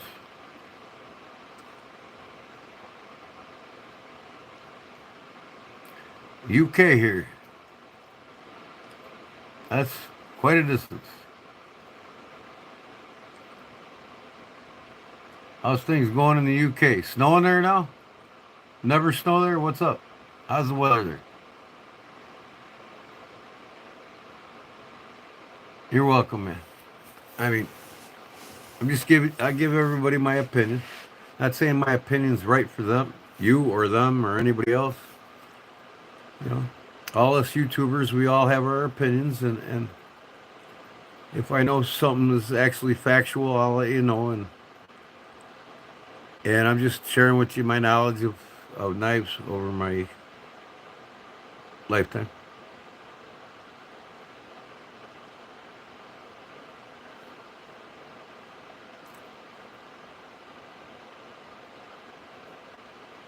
M4RO. Yep. I mean, that's why I'm live. I'm here to answer questions. You know, if you have anything about questions about knives or how they're made or steel, or ask away. Now, when it comes to CPM metals, I'm no expert on it, but I know what's better than what in the field of CPM metals, or you know, other foreign powder metals too. I don't know much about them, but like VG10. I wish case knives, all their stainless was VG10. That would be wonderful. Instead of 440 stainless or whatever the hell they use. They are making a few knives here and there though now with S35 again, and you know I think they got a Magna Cut coming out or something. But they got to keep up with the Joneses to get the hell out, and their quality control is just horrific.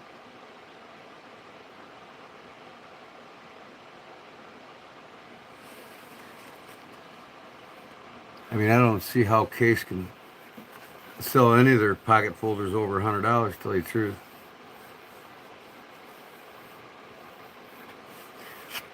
So,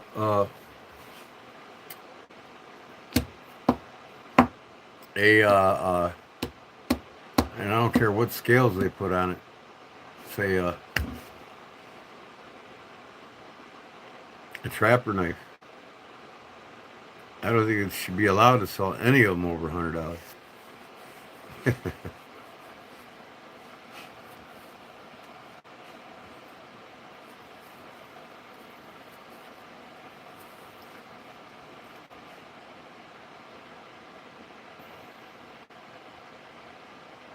That's cool. Supreme. Man, it's time for me. It's been 2 hours. Make me a couple cigarettes.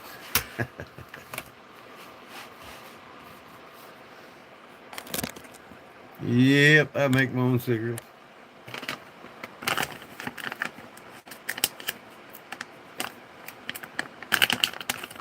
North Carolina's best, Claude. It cost me roughly $17 to make 200 cigarettes, which is a carton. If you want to buy a carton here, which is 200 cigarettes from a manufacturer, it will cost you $111 to $112.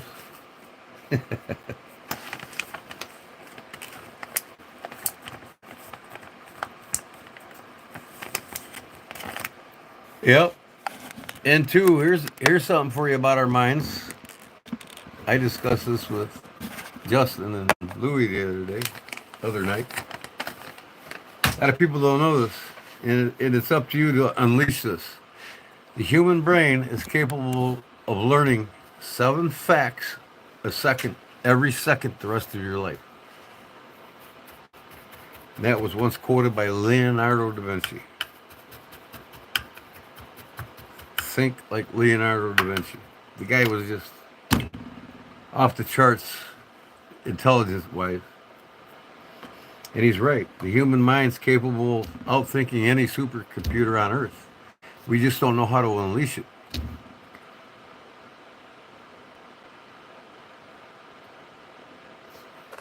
And for most people's minds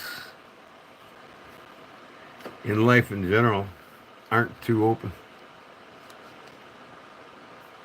In fact, I cringe at the youngest generation and the one following it or before it.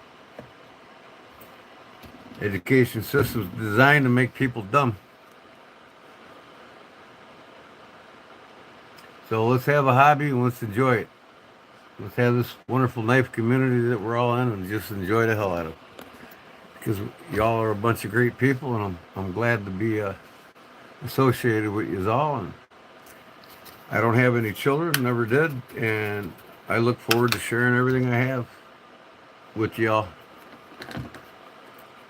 How about this? How many can honestly say you got a Buckmaster? The old Buckmaster sharpener. They were sold for $6 back in the early 60s, 70s. Buck knives, number 136, the Homemaster. How many of y'all got a Homemaster in the case? Letterman going to bed?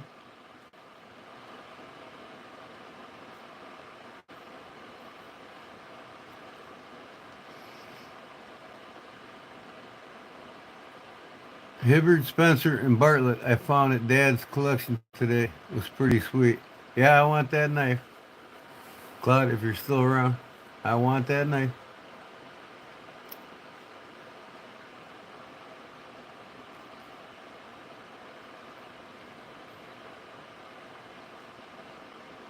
Dwayne enjoyed it. I have a great enjoyed it. Have a great night. Dwayne leaving? I didn't. Where's Dwayne? Okay, Dwayne.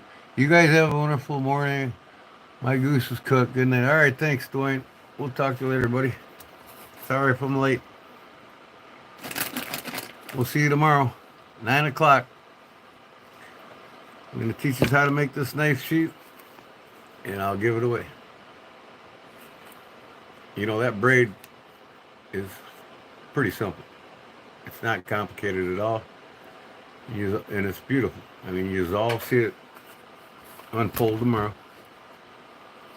When I was in the Navy as a boatswain's mate, I memorized over 200 different knots I could tie. And now I'm lucky to remember 40 of them. But that was my job in the Navy. Knowing knots.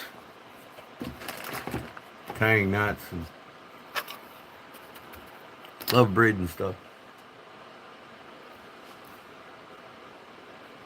Looking for my cigarette tubes.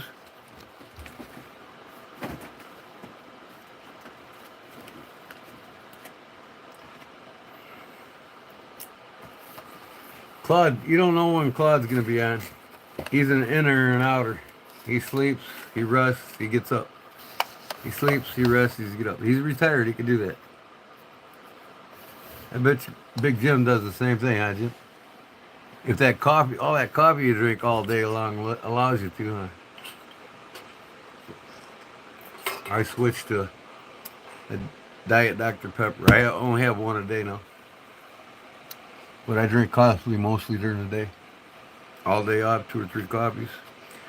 In a big, not as big as this one, but probably about to here.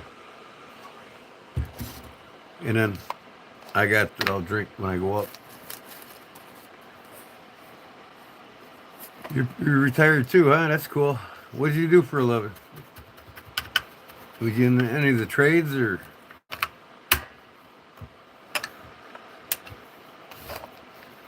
My whole family's in the trades. I grew up around construction. I worked night shift at the sheriff's department for so long, I'm still on the schedule. And it's been years since that I was there.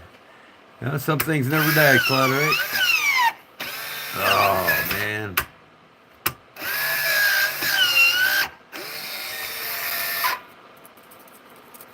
Some things never change. I know a lot of people don't change. That's for dang sure.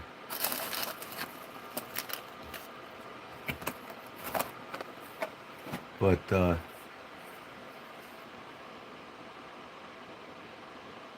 Parnell, what you retired from, bud? What'd you do? CIA, FBI, what?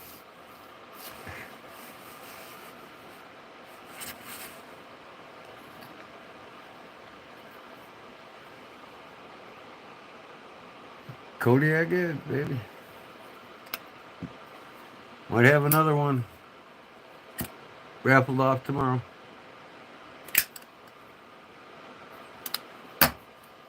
All you knife geeks that love them Zippos, thanks to certain YouTube channels, trends have started. Maintenance supervisor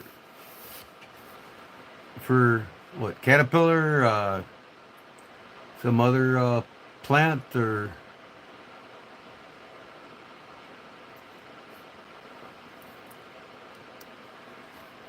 my new. I missed your video today, Jim. I was wanting to watch it. I got caught up doing shit for my folks. I'm gonna check it out here when I get off in a little bit. Has a Kodiak Edge approved snake knot lanyard. Oh, that's cool. Yeah, I gotta do a couple more paracord videos, and I'll do a couple. I'll do a couple lacing videos for leather too. Guys like to lace up these slips. you know, one side, or you can even, they like to, some can lace them all the way around, whatever. But yeah, I need to do more of that for people. It's only so much in a day.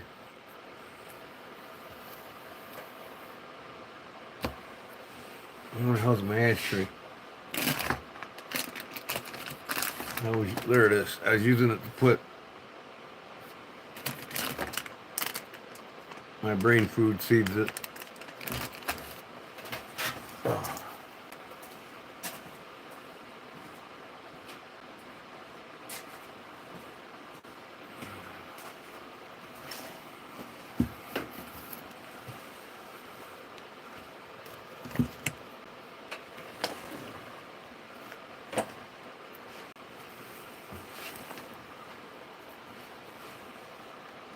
So,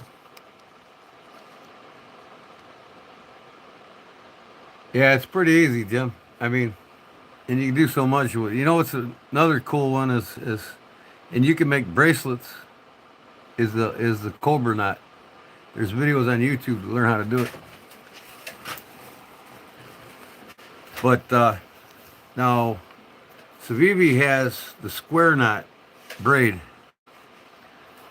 And I think my next lanyard video is gonna be how to do the square knot braid. Here's a snake knot that you love. I mean, it's cool.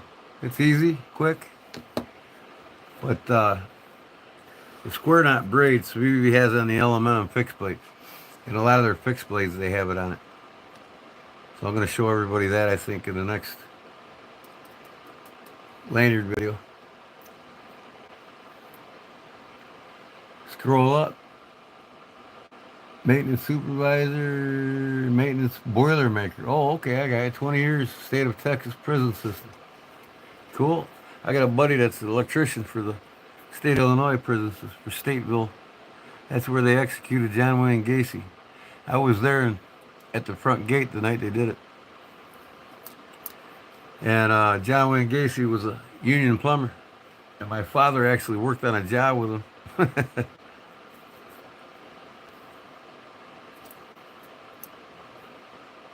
But Boilermaker, yeah. Did you learn that in the military? There's a lot of Boilermakers came out of the Navy.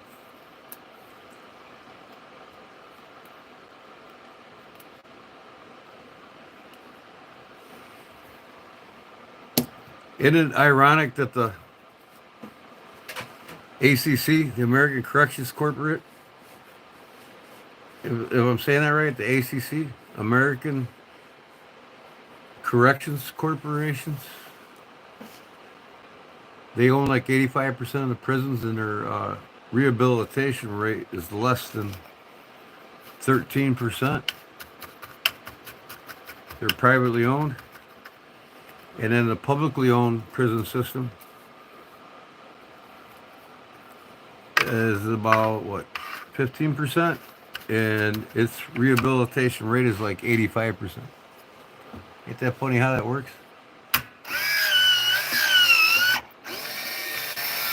I'll be seeing you good folks. I'm off today. I'd be interested in seeing what you could come up with replicating that. I'll look into it, okay? Super. Thanks for stopping in, man. You have a good night. I appreciate your support. Share and like my channel, please. Tomorrow night's the free giveaway. Come see me. I had a correctional officer, or tonight I should say, actually, at 9 p.m. tonight. Officer sent me a banger of a sheath for a folding hunters. Howard Bentley. That's cool. Folding hunter, Howard Bentley. Yeah. Hey, a lot of people got the craze for them folding hunters now, huh? You know, I had a mint folding hunter, case folding hunter. That's when Case actually made nice knives. And I don't know, I traded it or gave it to for something cheap, I don't know, to my buddy Ritz that owns a knife shop in Braidwood, the one I went live in the other night. And I want it back. He's like, oh, I ain't gonna sell it to you. I'm like, gonna sell it to me sooner or later.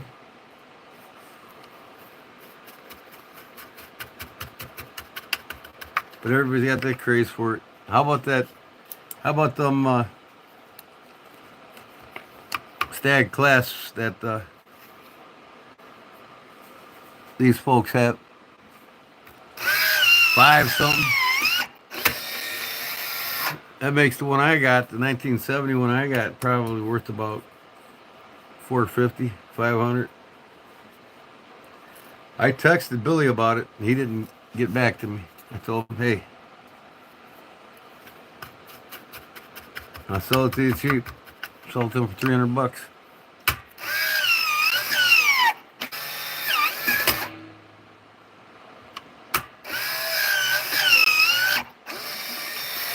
A banger of a sheath for the folding hunters. Howard Benton. That's cool. Yeah, you had that in your video, didn't you? Today? Because I caught a couple minutes of it and I had to go. But I'm going to watch the rest of it.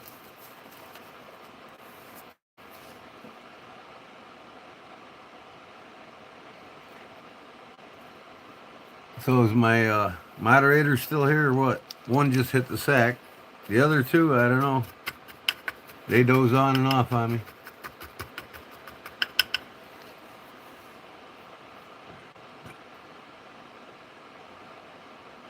Oh, 3 videos ago. Yeah, I seen that one. Yep. I think I commented on it too, didn't I, Jim?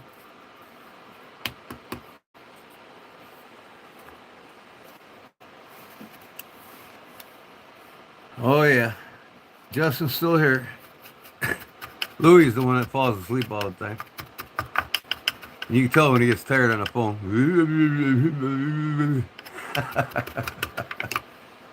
Love you, brother.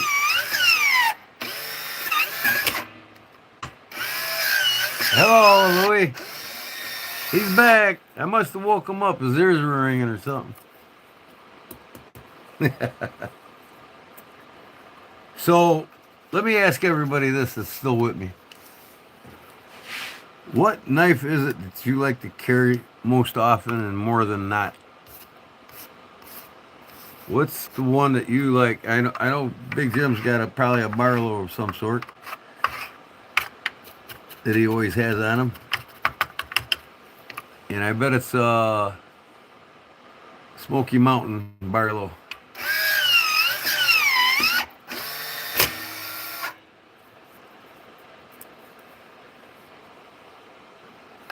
You sound like me. Huh? No, I just can't hear, man. You can hear me fine. My mom's deaf and she tells me to not to be so loud. I'm like, okay.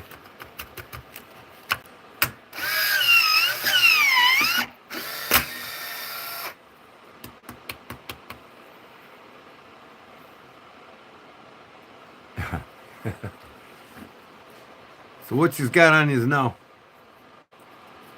What knives do you mostly carry? What's your preferred carry? What brand or make or whatever? What do you love the most? Spyderco. I always got a case on me, and I always got usually a Spyderco on me. One barrel on me. My person might have 4 knives. Yeah, that's about me. 3, 4 knives. I had this one that I burnt and dyed today. I had this one today, and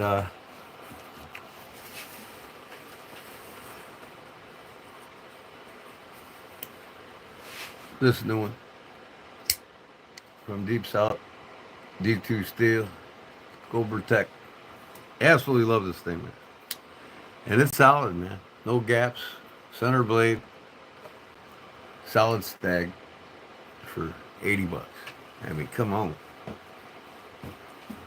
I wish Case made a knife as well built as this and this much Stag for 80 bucks. But if they made a knife this big, it'd be worth about 60 bucks. But no, they're more like 150.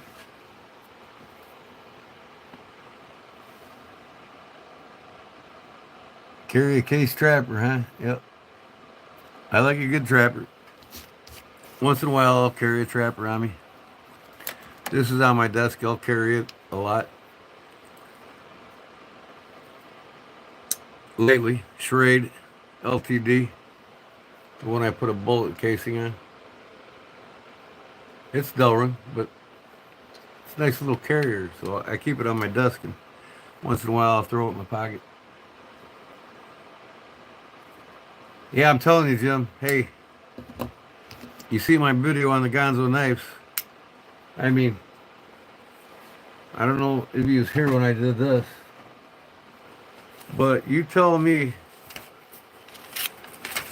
what traditional pocket folder, or even any modern folder that you get out of the box, and this is probably cut 100 times already, does this.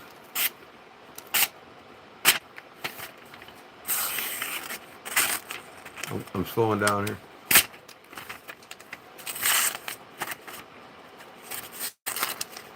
Damn it.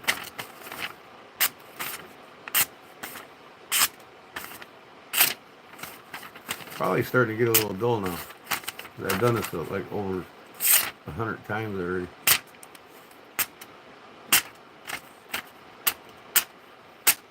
You know what I mean? 14 bucks. D2 steel. That blows Civivi out of the water. I know it's a clone of Spyderco, but this has got the same exact plastic as some of the $80, $90 Spyderco Japanese and Chinese ones. And this is, Gonzo's a Chinese company.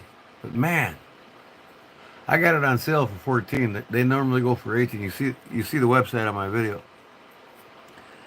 And the other ones I got, I'm gonna get the bigger one. This is the pair of 3 size. And the bigger one's the pair of 2 size. And they do make 2 premium knives out of S35 VN for like 230 bucks with the titanium frame locks with the copper tone and the bronze tone. The old Buxo peeling apples. Oh yeah, you mean the 110? Okay.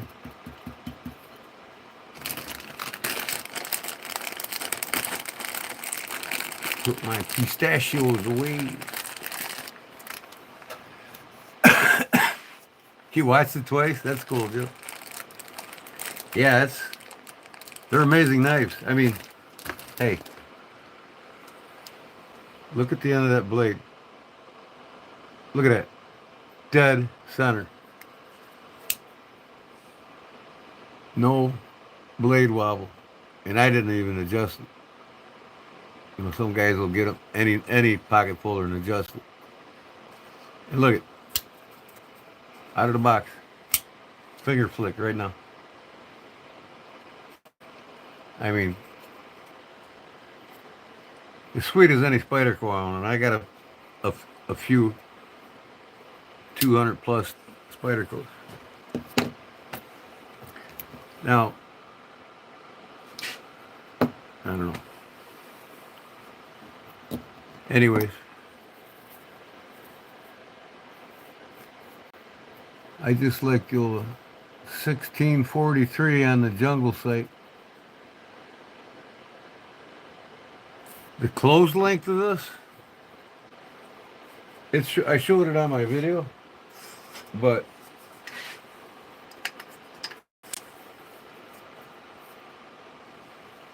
four inches.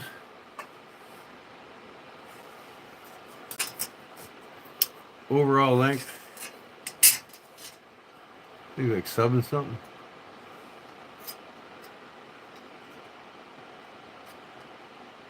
Seven on the money.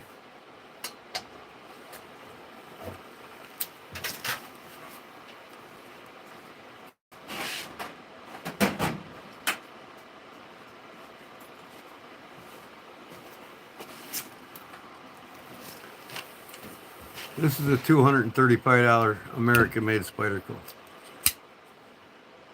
CPMS 30V. This is the native with the serrated blade. I sharpened a pencil, crayon pencil with it the other day. I gotta clean it. But in comparison,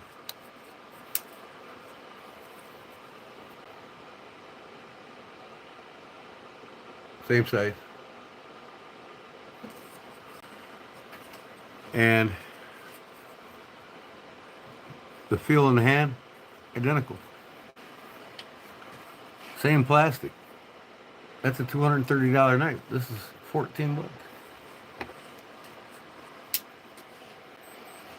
Telling you, once you get the Gonzo tool knife, it's the Gonzo Tool Company out of China, which is the premier tool company in China. They do everything right there. They make their tools right. And to compare it to this other $230 knife, the Manix 2. The Manix 2 is much bigger.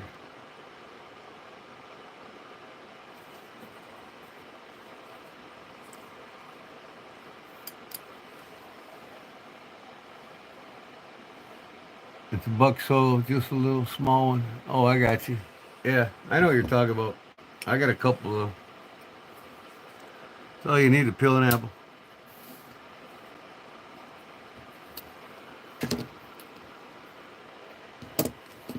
Put these things away.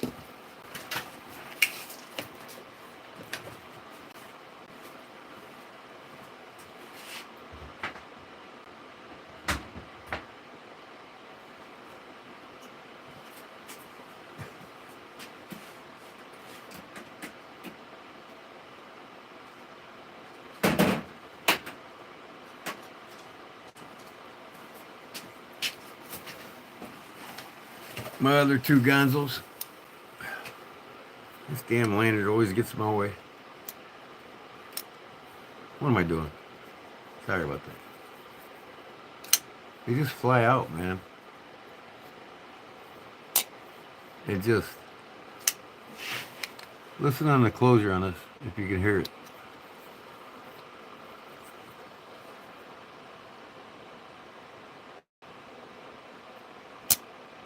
Hear that little...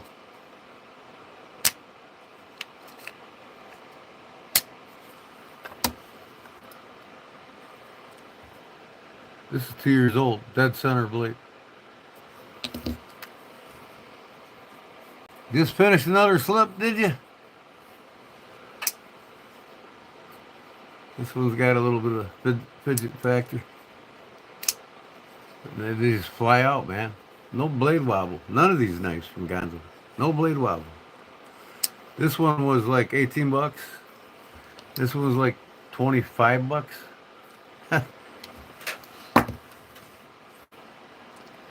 G10. This is that one type of plastic. I can't remember the name of it. It's the same shit Spyderco uses.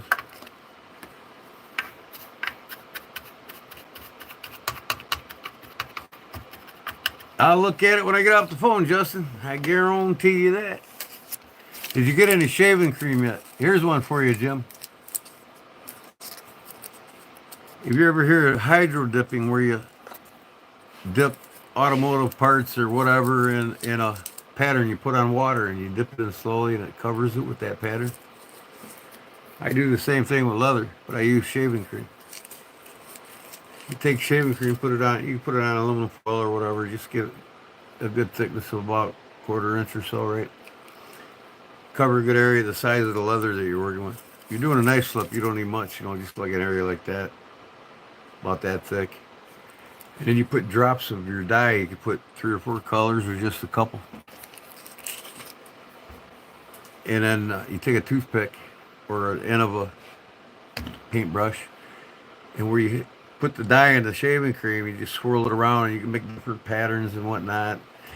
I got so used to it, I'm able to make leaf patterns. You can make even a pot plant pattern or leaf if you want. I mean, you can make wood grain looking patterns, whatever. Then you put the flesh side of the leather, which is the smooth side, down on it. Then you tap the back of it so it adheres real good to whatever it's touching. Pull it off, wipe it off, and you got a tie-dyed or hydro-dipped pattern from the dye on your leather. Pot! I'm an old dope smoker myself, back in the 70s and 80s. I carried hog legs on me. I quit everything. Quit drinking, quit smoking, quit doing all that shit. 23 years ago.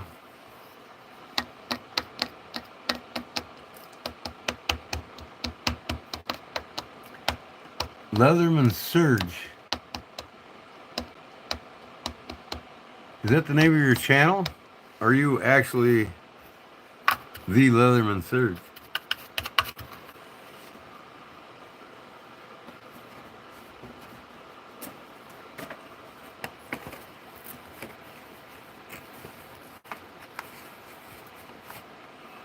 Quit smoking dope, if you understand that, Vic.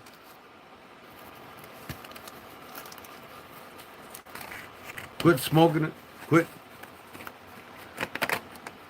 Quit snorting it. Never, ever injected it.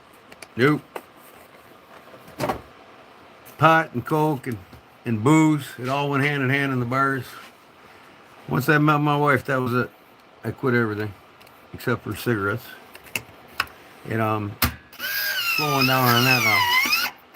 I used to smoke 3 packs a day. Now I haven't even smoked but probably 10 cigarettes today.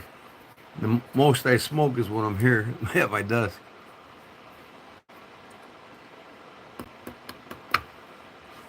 Oh, a little acid? Oh, yeah. I used to. Purple Micro Dot and Lucky Charms. I used to get off on that too. Mushrooms. We go to rock concerts. I've probably seen every big band, man.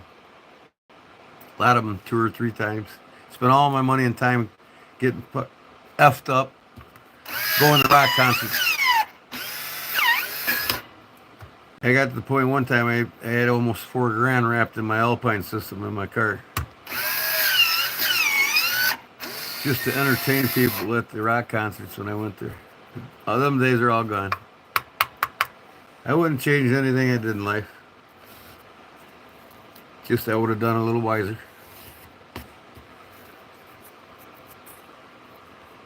A little pot. I know there's a little acid, right?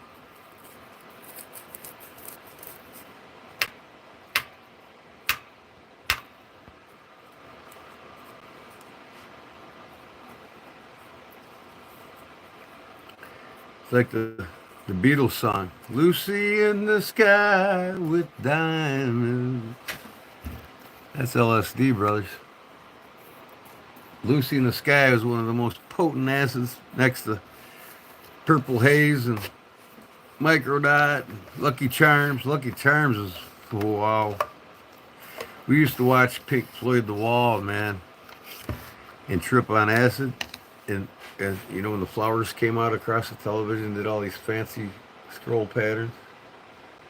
We were just like, wow, man.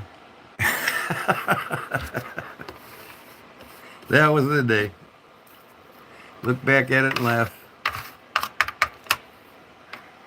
I'm just happy I'm still alive. My mother don't know how I did it.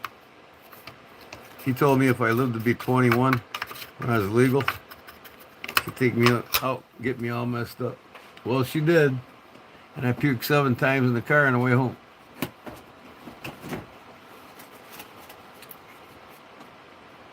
You're going to go live today? 7 p.m.?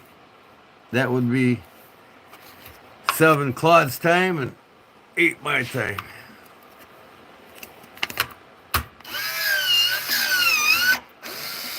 So you better get off in an hour if you are. I have to hire another. I'm going to have to get a new sub. Get a new. You know what I mean. All right, I made enough smokes for the night.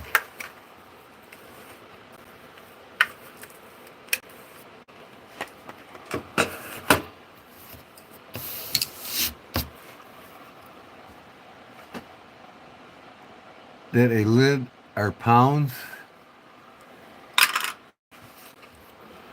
A lid could be a pound, right? Of pot or anything.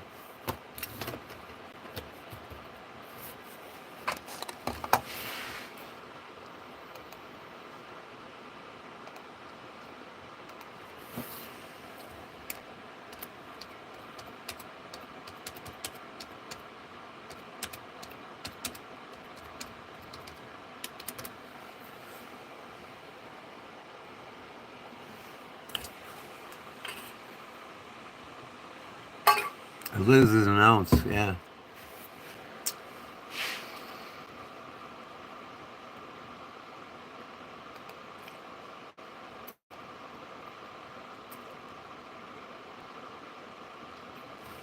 In the 70s, when I was a kid, a lid was a pound of pot and it was 25 bucks. Pound of weed was $25 in the 70s.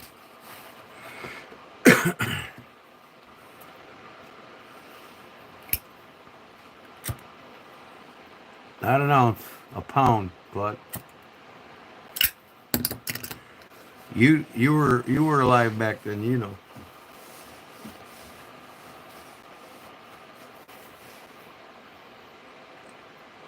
A pack of cigarettes here is anywhere between $10 and $11 a pack. A carton would be $111 to $115 a carton for 200 cigarettes. I make 200 cigarettes for 17 bucks.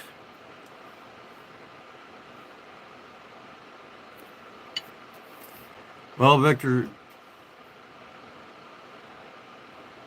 monetary inflation caused by our government and the Federal Reserve destroying the purchasing power of our dollar. Things were much cheaper the older you are. Baby boomers, which is Big Jim and even Claude here, lived the wealthiest era of all of us in America. They've seen the most in their pay per dollar of purchasing power. They got the most into their pension. They got the most in health care and retirement. It's all declining now.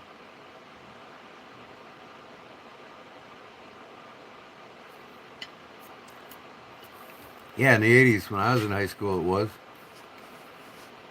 An ounce was 40.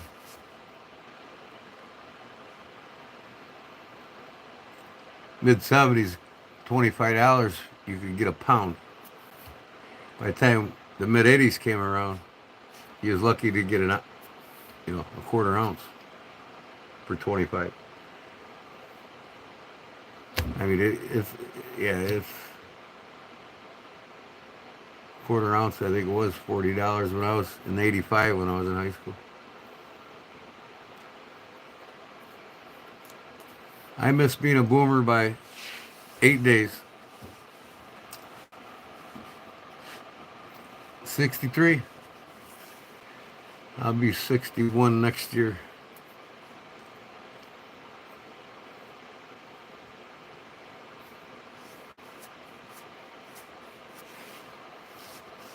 For primo stuff, where are you buying that at?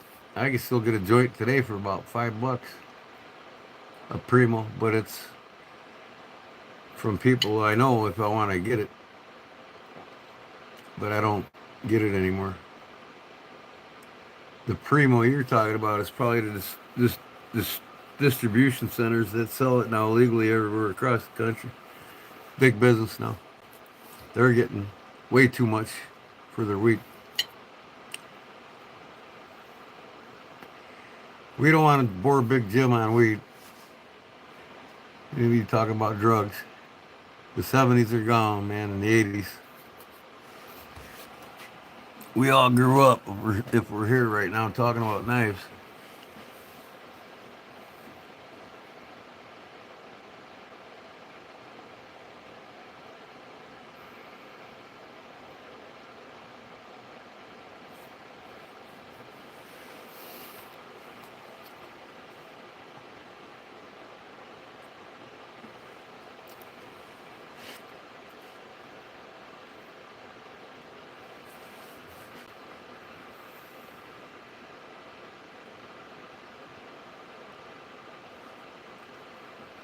I wouldn't touch hydro if I did smoke. That's just that synthetic made up crap. Everything I smoked growing up in the 70s and 80s was usually the best handmade or homegrown or Thai or Maui. You know, we got the good shit. We didn't get none of this synthetic shit.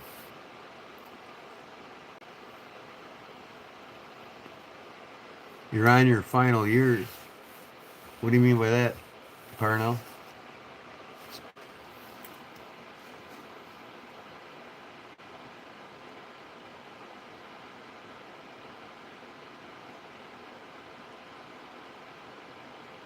As a job, I've got to go through them.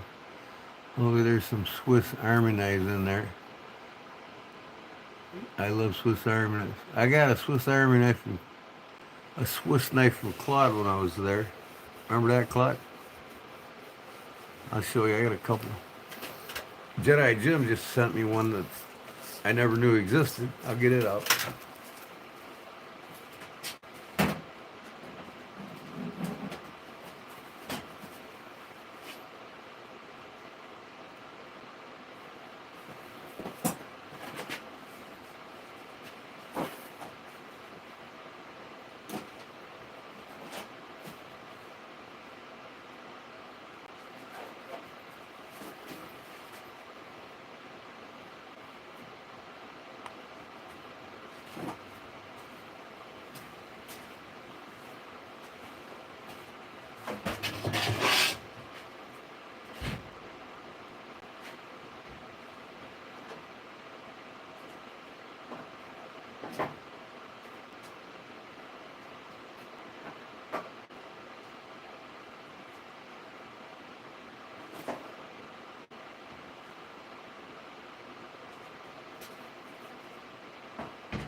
Takes me a while to get them out of my glass case.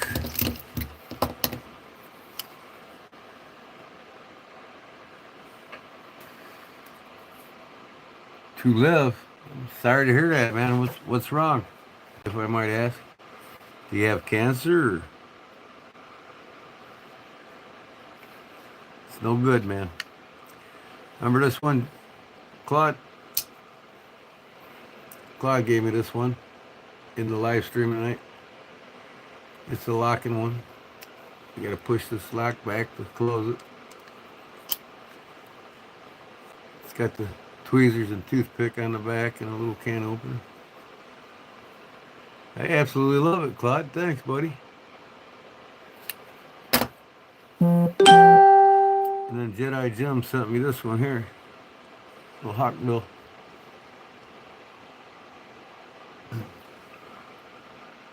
Victorinox Switzerland stainless rostry, it says on it. I don't even know what name of it is.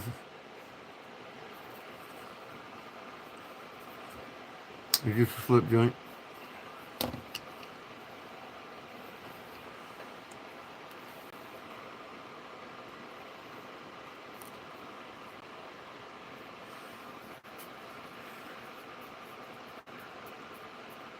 What's your biggest concern? I'm actually a natural pathic healer. I could probably heal you. What's your biggest problem with your health?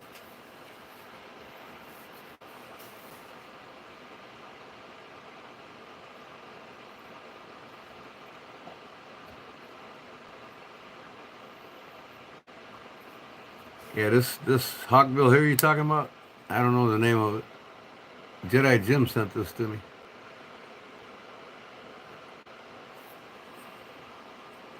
He seen that I liked it. I commented on his video. He had two of them, so he was kind enough to send me one and a bunch of other stuff. Great guy, man. Can't say enough good things about Jedi Jim. You don't have many subs. If you all get a chance, check him out. Go see Jedi Jim lurking in the comments. Then I got this little honker here. Got the magnifying glass on it and the hook and all that other shit.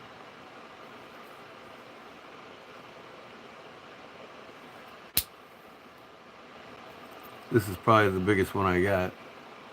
I don't know, it's probably got what, 34 tools on it. Here's an off-brand I got, but I used to work around that crane company that had one of the biggest cranes in the country, Merrimath. So I got that on the job. These two, a couple years ago, I got for a Christmas present.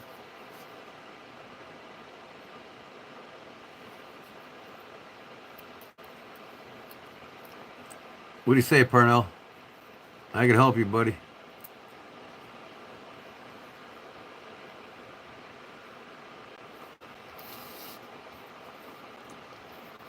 Most of people's problems root around their abdominal areas. For one, they have too much weight around it from too much storage of carbs and sugar.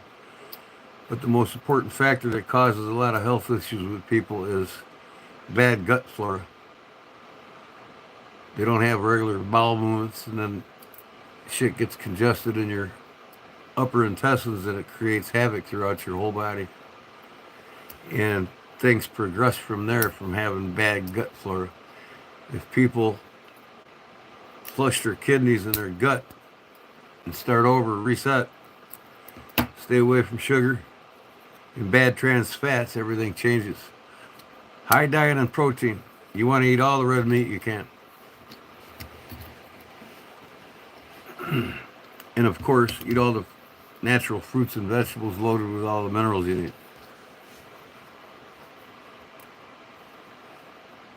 I got these two for my wife a couple years for Christmas.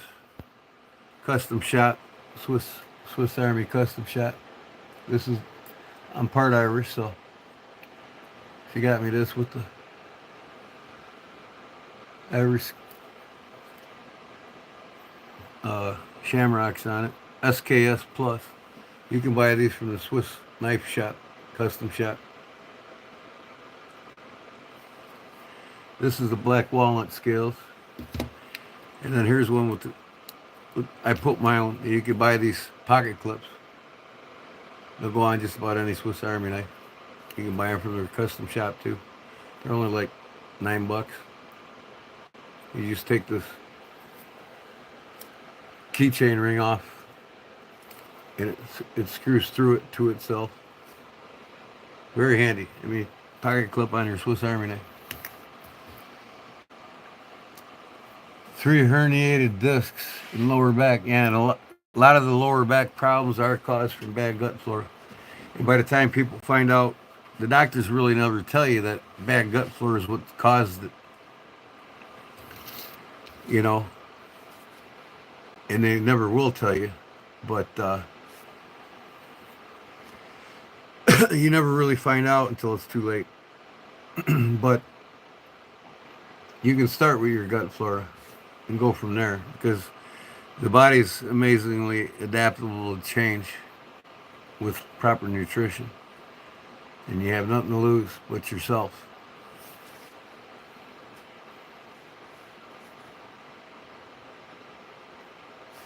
Yeah, you love that one? And then this is the other one. I got both of these for Christmas from her a couple years ago. Not this last Christmas, but the Christmas before it.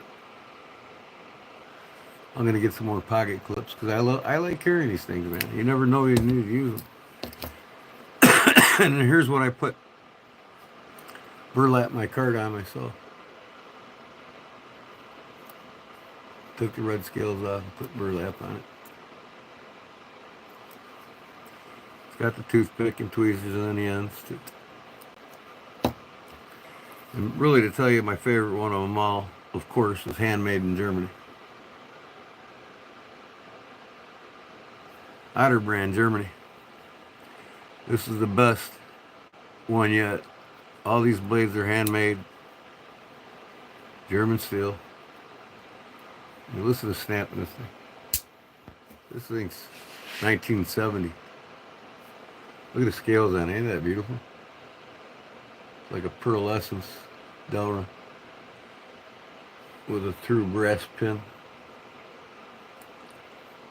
I just love this thing, man. It's got the little reamer on one side. You got the pen knife here, of course. You got the old style bottle opener, or can opener, I'm sorry.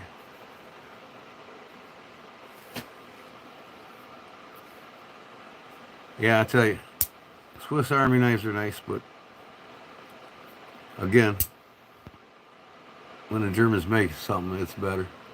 This thing's rock solid. I mean, listen to the snap on these blades for being 1970. Even this bottle opener. You know what I mean? Let's see.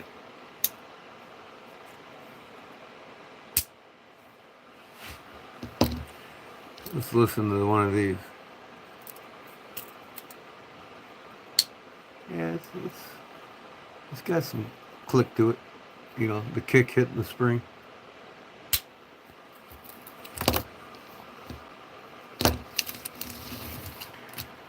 Yeah, I would say this is probably my favorite one, though. Jim was right. I never seen one I like it.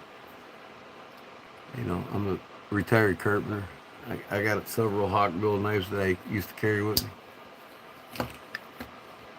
Yeah, this one here is a kissing... No, it's an otter, not a kissing crane. Gebert and Burns, solids in Germany. Ross-free otter. See the otter on it?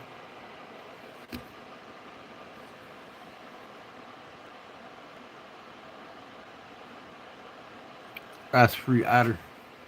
Otter brand.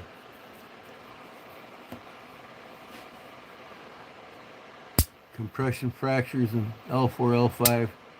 Had surgery, feel much needed relief. Well, that's cool, Trudy. Like I said, I was telling, the other guy. All your back problems are rooted from around your waist in your gut flora. It's all caused by it. The Japanese, when I was in martial arts for all these years, the hara, Japanese name for the center of the body, the hara, it's your abdominal muscle. It's one of the biggest muscles in your body, and it really controls everything that goes on, all the other muscles throughout your body. When you have weak abdominal muscles or a weak hara, as the Japanese say, all the problems arise with lower back, upper back. You're straining other muscles. You strain your legs when you don't have a strong central hara. You know what I mean? And a lot of it's due to part from poor nutrition, poor diet. People are eating the wrong foods and too much of it, especially today. When I was a kid, anybody that grew up in the 70s and 80s, late 60s, early to the late 60s to the late 70s, when I was a young kid, we ate 10 to 12 pounds of sugar a year, the whole year. And most of it was in our Kool-Aid, our lemonade, and our cereal. We like the Cheerios, and still got sugar in it. And then the occasional treats we bought at the candy store by saving up our Coke or Pepsi glass bottles for 10 cents on return. We get enough saved up to buy some gum once in a while. Some Ballpark or Wrigley gum. So we ate 10 to 12 pounds of sugar a year. That was it. Kids today, the last two generations, if not into the third, they're eating 200 to 300 pounds of sugar a year. And this, unfortunately, Trudy and this other fellow, even bad diet choices when we were younger has led to some of the conditions we're facing now. Fortunately, me, I've been involved in martial arts for over 45 years, and I run a mountain bike. I mean, I took my wife last year on a bike ride. She didn't know it was going to be 45 miles. She's never smoked in her life, and here I am on the bike. I used to go almost 100 miles every other day on my bike, and today I'll still bat 40 miles right now. So I've always kept physically active. You know what I mean? At one point, I got a bad habit of drinking Pepsi. I got into that cringe of drinking Pepsi. Can I see your Irish Swiss Army knife again? Yeah, sure. The green one or the wood one? This is the one with the clip. But I got in the bad habit of drinking Pepsi. If you're wondering about my hands, I got psoriasis. That's my only downfall. And these look like calluses. A lot of them, like in here, from swinging a hammer and pounding nails all my career as a union carpenter, was created. I used to do roofing, so I got calloused up here. But now the psoriasis is starting to take my hands and shit. But yeah, so I stayed physically active, and I still do. Swiss Army shop. You see on the bottom here, you can go online to SKS Plus the Swiss knife shop, which is their custom shop. You can get any scales put on these.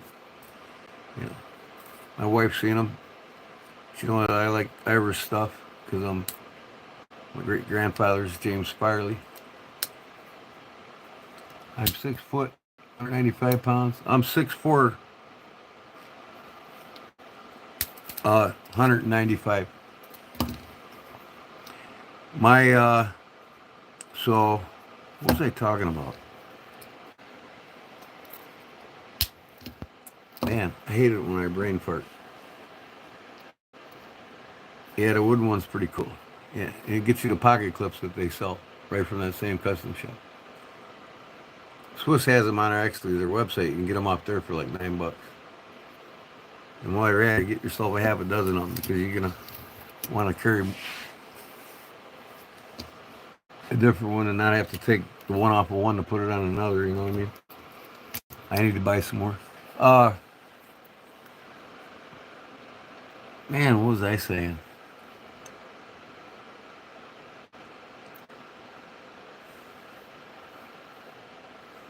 Oh, I got in a bad habit of drinking Pepsi, you know, non-diet Pepsi, and I was up to the point where I was drinking 20 to 22 Pepsis a day, and that started around when I quit drinking 23 years ago. And if you bring a six-pack to my house, you'll have 4 of them waiting for you a year later. That's how much I drink beer. I used to drink it like a fish. When I drank beer before I met my wife, I was drunk all the time, and I never had a beer gut because back then I was more active than I am now. But when I started drinking my Pepsis, my gut it looked like I had a big old goiter here, and I knew, hey, I got to take care of this gut flora. I got to get rid of all this crap. When I went to Claude's place that was on here earlier in the live stream, he's like, what happened to you, man? You lost some weight, man. Yeah. I quit drinking Pepsi and anything with sugar in it. In 1 month, I dropped 40 pounds on my weight. And I started riding the bike a little more often.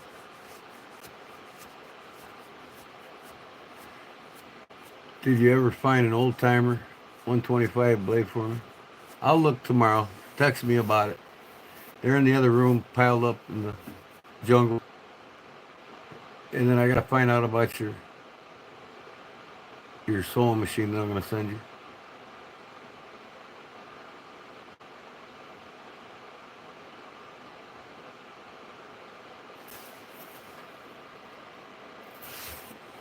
Yeah, just gotta text the remind me. Now today when I wake up, it's gonna be spent with my wife all day. So don't call me until around 8 o'clock. 8 o'clock, we'll get ready and and I'll go live at 9, which is 9 your time, buddy. But I gotta spend time with the wife, not down here every night. She gets mad.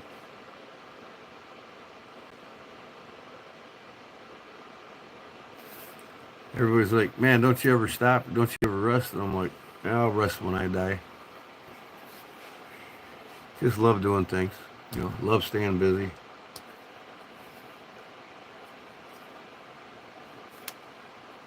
I bet you'll never find one of these, Justin.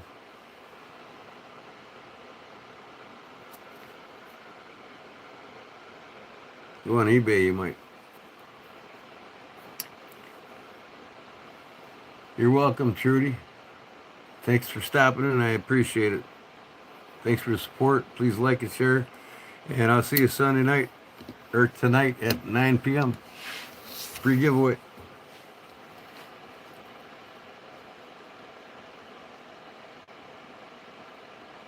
Yeah. Yeah, I like that. And then this one here, this is like a rare deal, Jim told me. And I haven't really seen any until he showed it on his video, and then he knew I commented on it. He sent me one. Pretty nice of him. Wonderful man. Check out Jedi Jim, guys, if you haven't. Go give him a sub.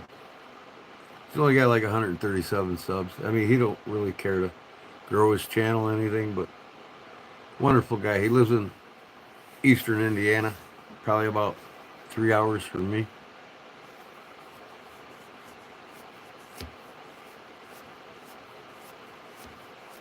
Knife doctor. Oh yeah, he's got 10 of everything, don't he? Just remember, Louis, I bought every knife I got. Not that that makes me better, but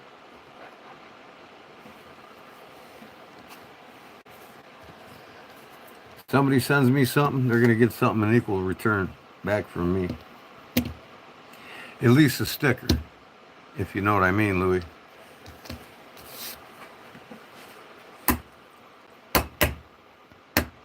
Support a guy, support his channel, and then he stabs you in the back. And he ain't got time to watch you. He don't care. And I'm not going to rattle on about him. Just watch me grow, that's all. I'm all about giving shit away. I'm not about taking nothing from anybody. Nothing wrong with that. Nothing wrong with that at all, but just don't stab me in the back and think it's my fault. Nope, ain't gonna happen.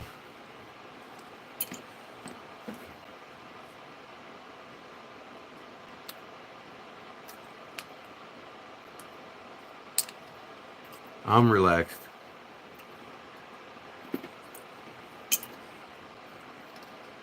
Like I said, 30,000 subs by this time next year.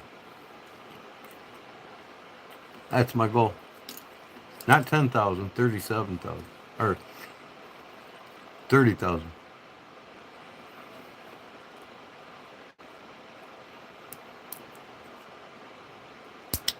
They got a lot of things I'm going to be doing outside in the summertime.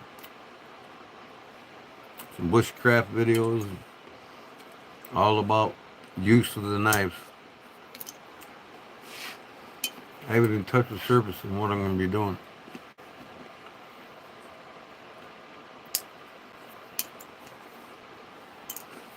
My channel is going to be your one-stop stop where you can learn to make anything you want around knives and or how to use it. 40 years of knowledge being bled into you all for supporting my channel.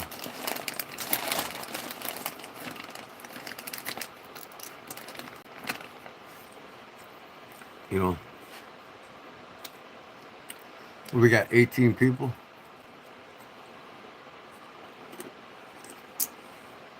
I bet half of them are waiting for me to say something they can go back and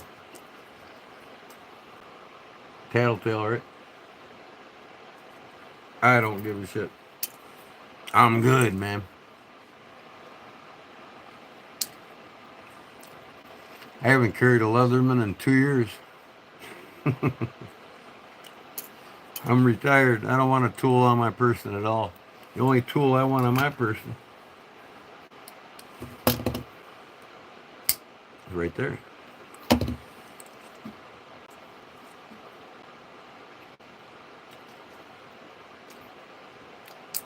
Oh, by the way,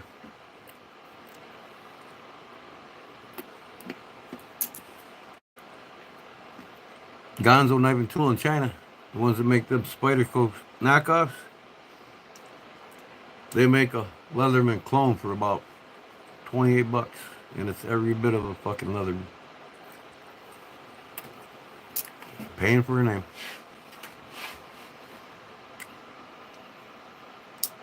I remember when Leathermans were $28 myself.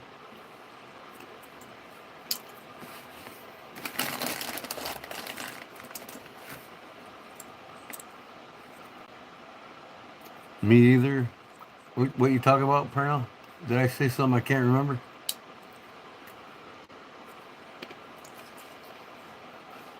Oh, what's Arizona getting rejected for by... You guys are killing me, man.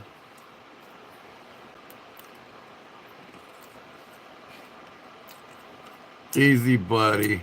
What did he say? I didn't even read the shit. Is he mumbling again?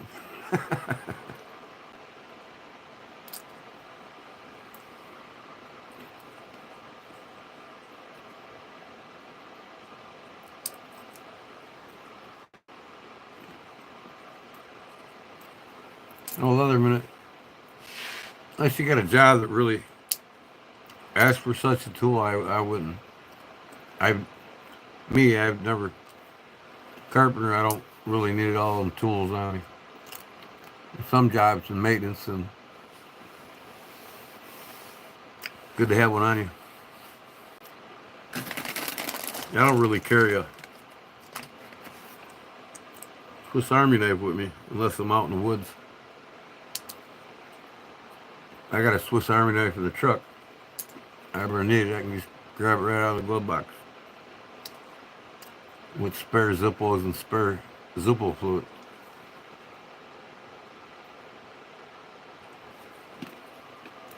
I do have one Leatherman that I use for cleaning my AR-15. It holds a cleaning rod and everything. It's specifically made for cleaning AR-15s.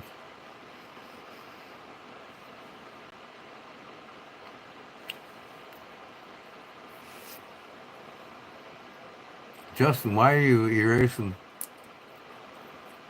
what your buddy's putting up? I don't get that.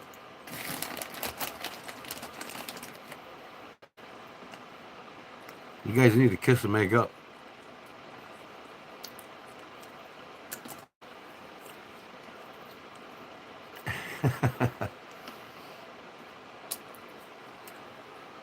Leatherman Surge, he likes his Leathermans. I take it. That's cool. I know lots of guys that love them Leathermans. I just can't justify spending the money on it when I can get 5 Gonzo knives for the price of one of them.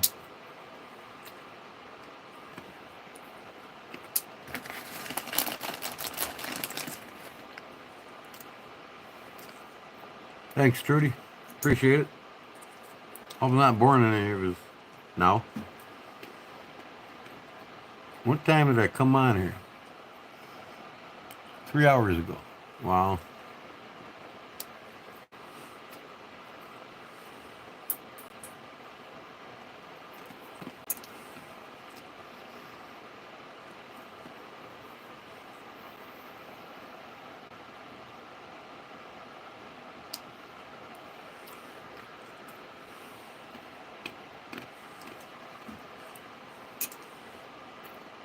Tanaka, you asking me if I'm a hillbilly? You damn right I am.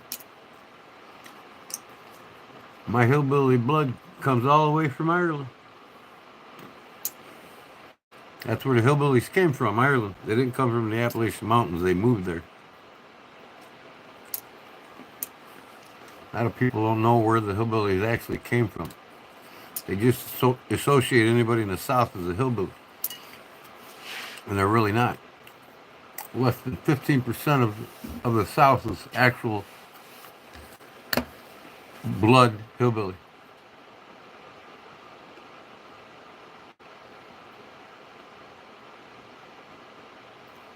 Hillbillies never said yeehaw. That's just in your imagination.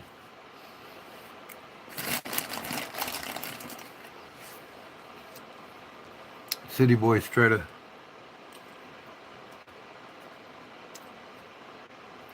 it's like I'm a true-blooded hillbilly from Ireland, and when people make fun of the hillbillies, it really makes me laugh because technically, if I was a softie, I could consider it racism, but I don't because people ain't educated where the hillbillies came from or who they really were.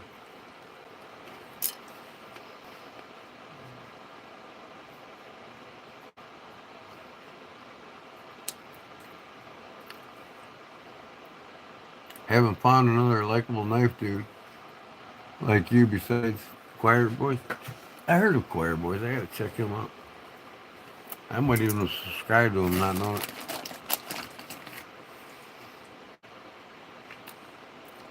Hillbilly started in Northern Ireland when the Scottish migrated to Ireland and they mixed blood with the Irishmen. They were considered outcasts by the Scots, and they were coined the name Billy Boy. They were Billy Boys. Why? Because the Scots that migrated to Ireland and mixed with the Irish, they were called Billy Boys because they were still loyal to King William. And in the northern hills of Ireland, they started calling them hillbillies there before they even came to the United States.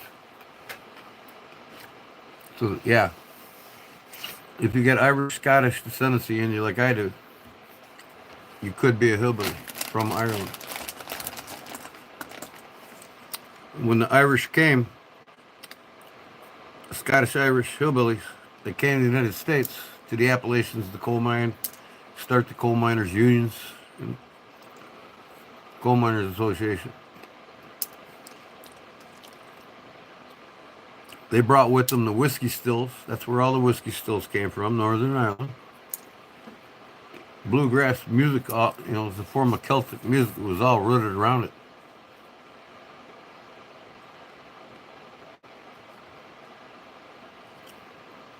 The other one, 100%. There was no hillbilly in the United States till the coal mining days.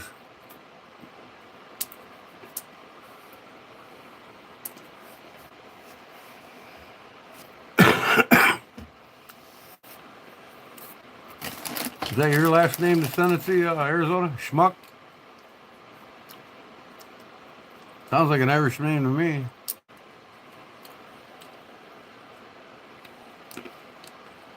No, you're gonna be shitting green if you don't quit eating at McDonald's every other day. Pistachio is one of the healthiest things on earth you can eat. Loaded in omega-3s. Remember, your brain's 63% fat. If you don't eat omega-rich foods in your diet, it starts to dry up and you get dementia and Alzheimer's.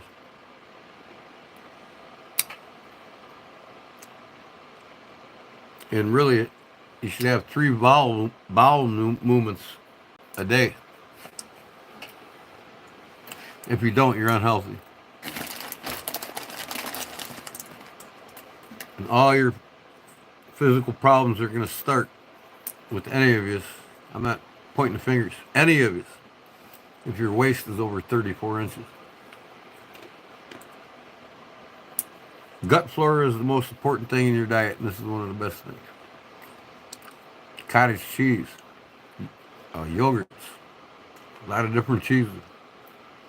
All the essential bacteria in it that help your gut flora thrive. And then probiotics, of course. So, anyways, now, when the hillbillies came across, the British were trying to take over. You know, the British were coming, right? George Washington knew that them Brits couldn't live in the mountains. They couldn't adapt and survive, but they had to fight in the mountains. So who could Washington recruit that was the baddest son of a bitch in the mountains anywhere in the world? That would be the Irish Scot hillbilly. Because of the hillbillies, Washington won the war. And during the Hatfield and McCoy days, that's when they were the Hatfields, the mountain folk that lived there in the region, 13 colonies in the Appalachian area. They were trying to help the coal mining union, companies break up the Coal Miners Association and the unions that the hillbillies started. So that's where the Hatfield and McCoys came about. They started fighting and shooting each other, bloody battles for the rights to be unionized. And the hillbillies didn't take the liking of it. So, yet they all worked the same work, and they lived in the same region. They all started looking like each other. So the hillbillies, the true hillbillies, in order for them to shoot one another, you know, they didn't want to kill each other. So the hillbillies donned a red bandana around their neck, and that's what coined the name the redneck. And that was from the hillbillies too. So, in the process, 70% of the men that signed the Declaration of Independence were Irish. So it goes way back. And if you look at the clog dancing in the South, the whiskey stills, and you know, the bluegrass music, it's all rooted around Celtic dance and music.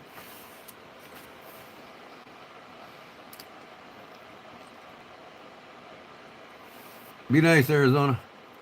You need a timeout. Go back to bed. Go pet your dog. I didn't do that, by the way. I think Justin did. Parnell, I don't either. I get my meats, my buffalo, elk, black Angus, and all the red meats that I eat. I have them mailed to my house. $300 a month I spend on meat from Seven Brothers Farm in Indiana. They mail it right to me, and everything's naturally fed, naturally slaughtered. There's not a million cows together, so they don't pump them with antibiotics and all that shit that makes our immune systems weak by eating it. A lot of people don't realize processed foods, processed meats, Subway, the alternative to healthy eating. Bullshit. It's the worst processed meats you can eat at Subway. The deli meats in the supermarket. Pretty much 95% of the meats in the supermarket's designed to make you sick and start degenerating your body. So I order all my meats from Seven Brothers Farm out of Indiana. Check them out. And all my fish comes from the North Baltic Sea, from Wild, Alaska. I pay another $220 a month for it. So I pay like $525 a month for my meat and my fish. And it's dry iced, never frozen, shipped right to my house.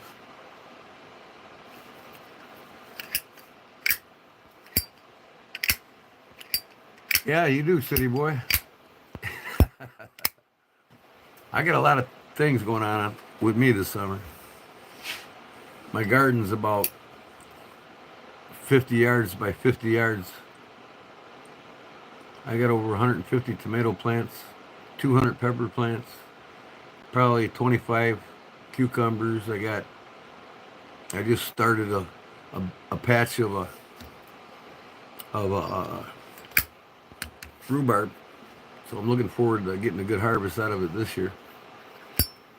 And I probably have, I don't know, 30 feet by 75 feet of strawberry patch. And I'm building a chicken coop this spring. gonna have 20 chickens now that I own this land, and I'm putting up fruit trees, cherries, apples, peach, and I'm gonna have a little garlic patch. I guess I could sell garlic to the locals, restaurants and whatnot, and I'm gonna have a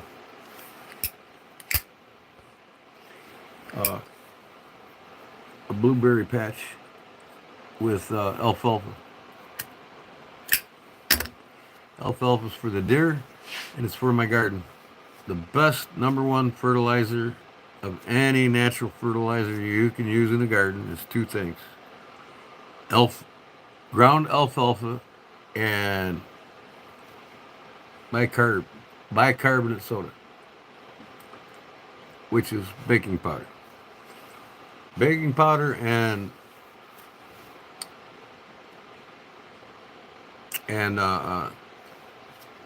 crushed alfalfa puts all the nutrients and minerals in your soil, replenishes them, and makes your plants thrive. You don't have to buy all this Roundup and all this other bullshit chemical crap. Look up, Google it. Alfalfa for natural fertilizer. It's only been in the United States for a couple hundred years. But successful gardeners know to use it. I have axis deer, white-tailed deer, and wild hogs. Cool. I'm not big on eating deer. I love elk. I mean, my family's are hunting guides in Wyoming, and I'll go there and bring me, some elk meat home, some buffalo. But I mostly get buffalo out of Indiana sent to my house. I go turkey hunting in West Virginia.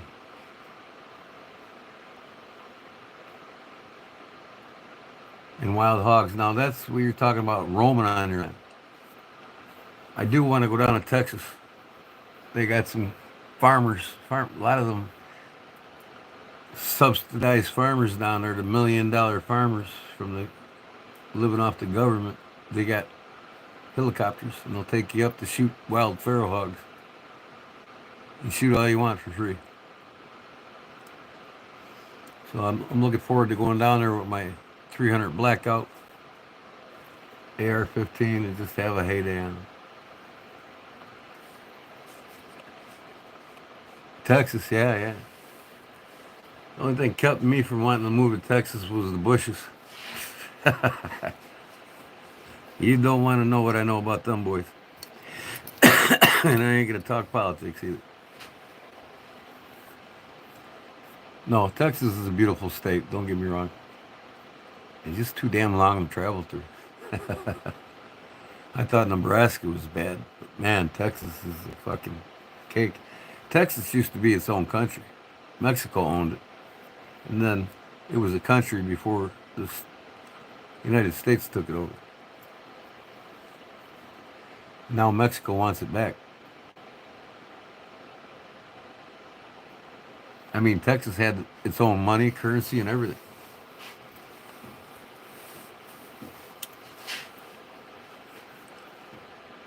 I think the state of Texas is bigger than most of the European countries over there. Yep. My brother growing up in the 70s, he was a big time Cowboys fan, man. He just turned 55. He loved his Roger Staubach. I was a Terry Bradshaw fan. I always had a number 12 jersey on me. And I'm still, from Chicago, so I'm a big time Bears fan too. You can see the Bears towel that I got at the last Bears game this year. Or actually, when they played Seattle Seahawks, it was like second to last game of the year before we beat the shit out of Green Bay.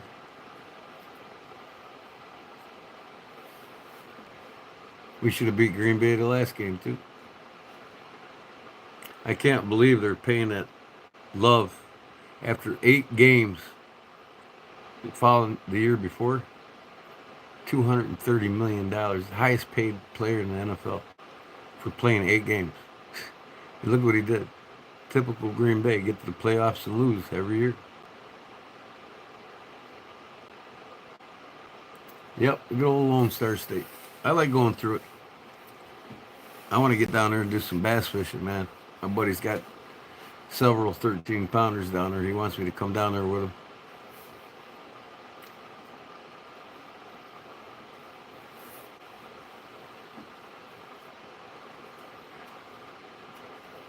So we all falling asleep. My chat ain't moving. Am I boring you yet? You going fishing down there next week? By the Mexican border? That's where the biggest ones are. Eastern part of the state. I can't remember that lake he goes to.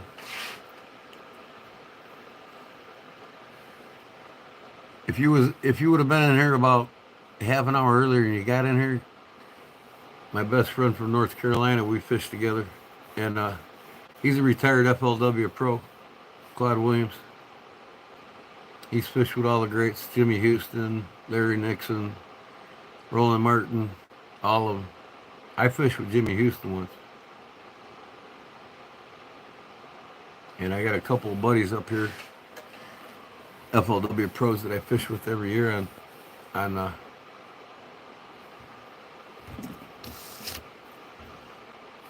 big lake. Shit, man, I got a brain fart.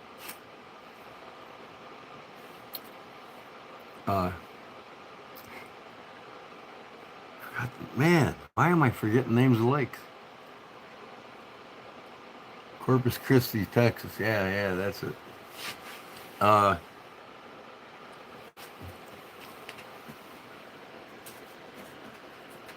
Fuck, man. Henry Ford Mansion's on the lake. Lake St. Clair. 100 smallies over 4 pounds in a day. Wear your ass out. Wear your ass out. You're not going to get that in Texas. I wish I could catch 50 10-pound largemouth in Texas if I could handle it. Most guys probably catch about 4 or 5 of them and give up. But you'll see the links in my description. I used to make custom handmade crankbaits. My baits were offered in In Fisherman magazine, and that was my other venture before the knives. And Bassin magazine.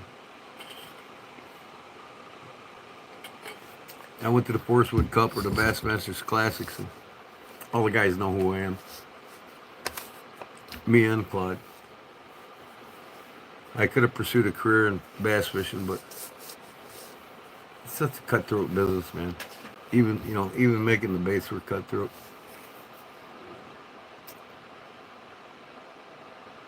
Yeah, that's where my buddy got him. He's got several 13 plus.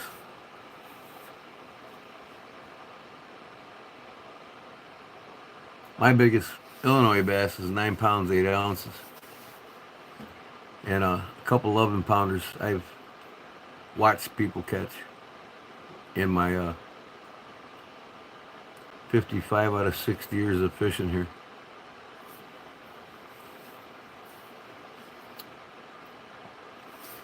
Yeah, I was tickled when Doug Stainsy, the chief editor for In Fisherman magazine, messaged me on Facebook and wanted to run my baits. I was like, are you kidding? Hell yeah, I want you to run my baits.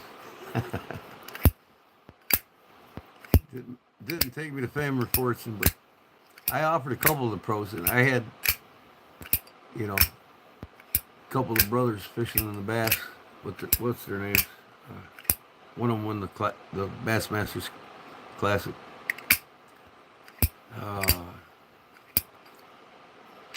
Man, I can't remember names for some reason. I need to eat more of these pistachios. But anyways,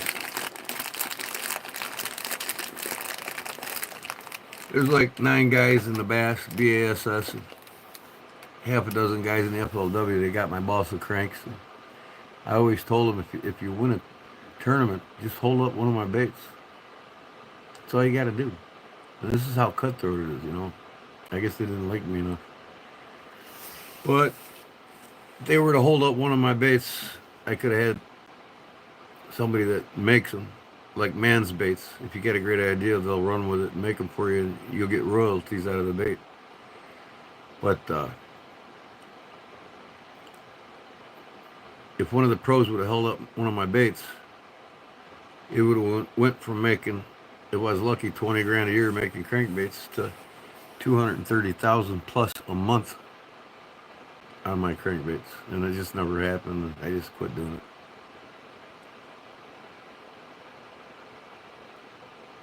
it. Decommission NAS, that's cool.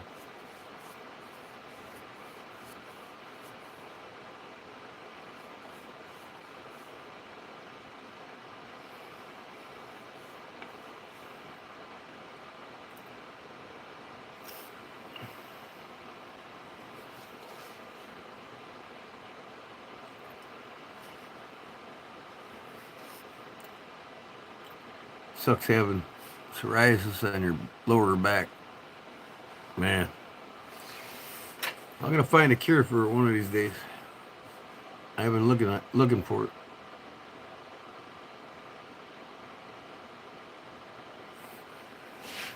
And it's getting late, y'all. It's 5:11 here. I don't want the sun to come up, that's for damn sure. Sun comes up about 6:40, 6:45, I think, here. Another hour and 20 minutes, something like that. It's probably already come up for Louis, or Justin.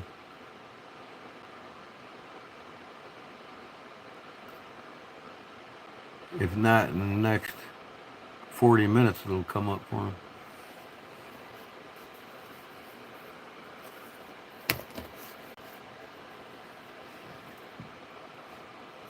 Original bogs, cool.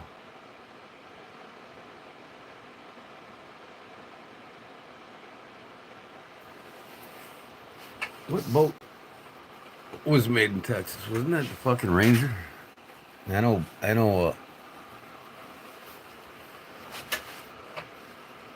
know, what's his name bought them out. No, the Ranger bought out Bass Tracker. Bass Tracker, I think, was made in Texas. 6:11. Yeah. Another 40 minutes. The sun will be coming up. 30 minutes probably for you.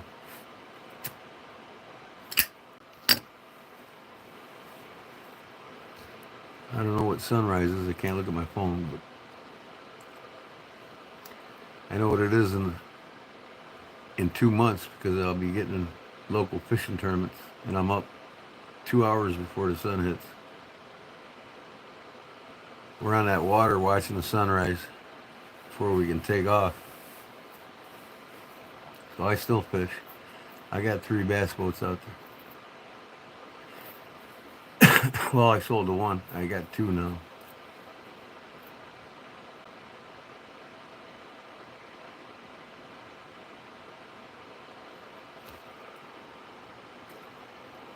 So Louis must be sleeping now. He probably said, hell with it, I'm going to bed. If he's up, you gonna get some land, Louis?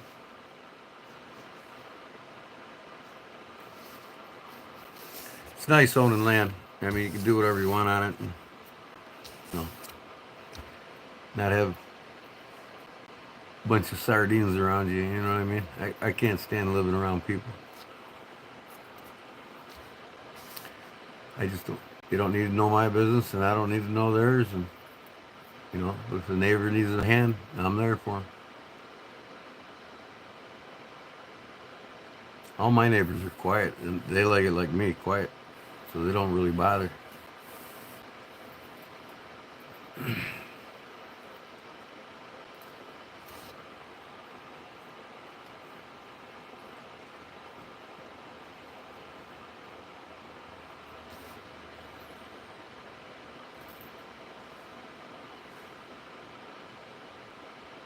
My land's like 150 yards wide by like 2,200 yards long.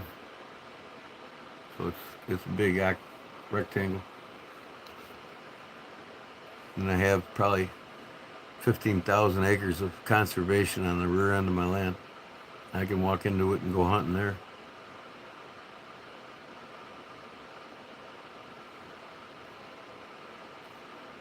Well, my town is a population of 5,000 people. But where I live, there's probably only, on the road I live on, outside of the town, it's considered the country out here. There's probably 150 people that live around me within 10 miles.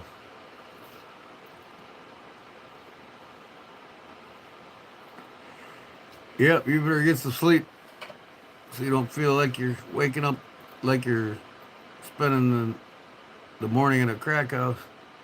Oh wait, crank house down there, right?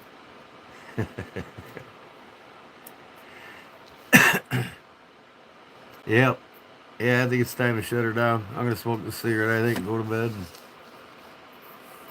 got some things to do tomorrow. I'm gonna do some good cooking for the wife tomorrow. Get the grill going. I think it's supposed to be 50 tomorrow. It was 30 here today. But it was 50 a few days ago.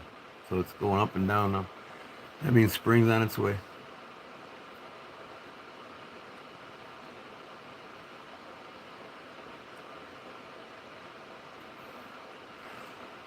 Oh, Louis, you got a few hours before you see daylight.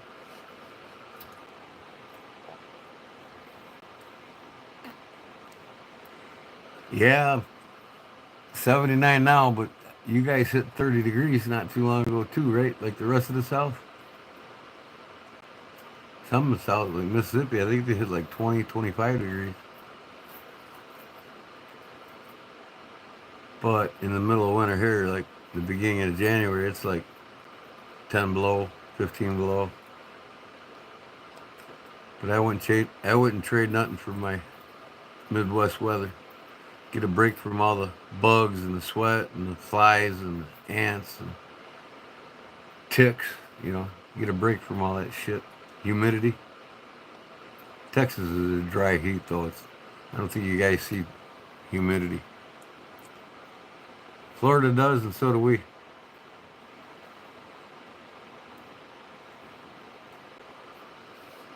It's not too cold for me. I enjoy it. You just learn how to dress in it. You know, if I had my way and I wasn't married, I'd be living in Alaska right now.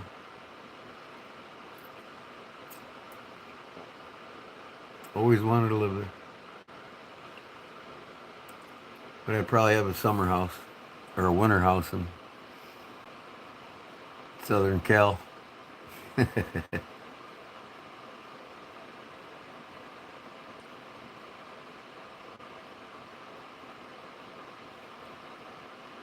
You can have it. We get 100 degrees here, 95% of humidity all the time in the summer. But we get a break from it. You don't. You did this year for one day.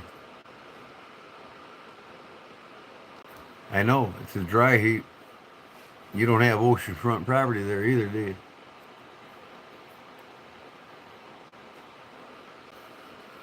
Yep. I spent a lot of nights in the Gulf of Mexico.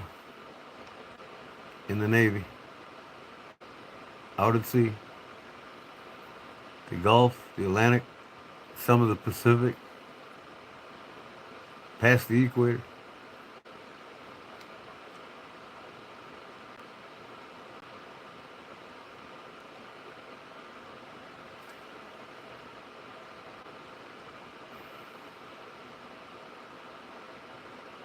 Yeah, you got the Chicago Cubs over there, Mesa. My parents, like I said, they had a summer house in Mesa. Or a winter house in Mesa. Then they came up here in the summer. And they went to the Cubs spring training all the time.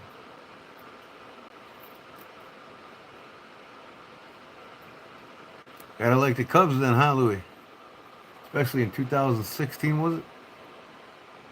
They won the World Series. First time ever in my lifetime. In fact, first time in 115 years they won the World Series.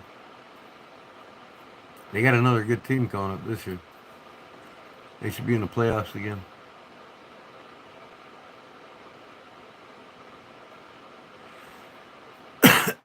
Ain't the Cardinals there too? I can't remember.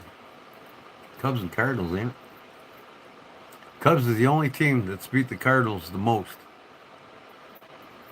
at Busch Stadium in Missouri. Cubs is the only team that's beat them the most.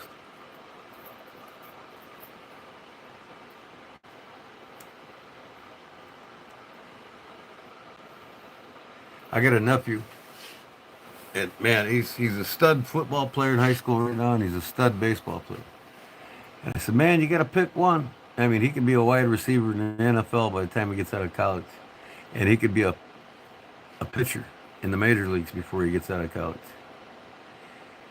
He is 15 now, and when he was 14, he had a throw off against the best of the best.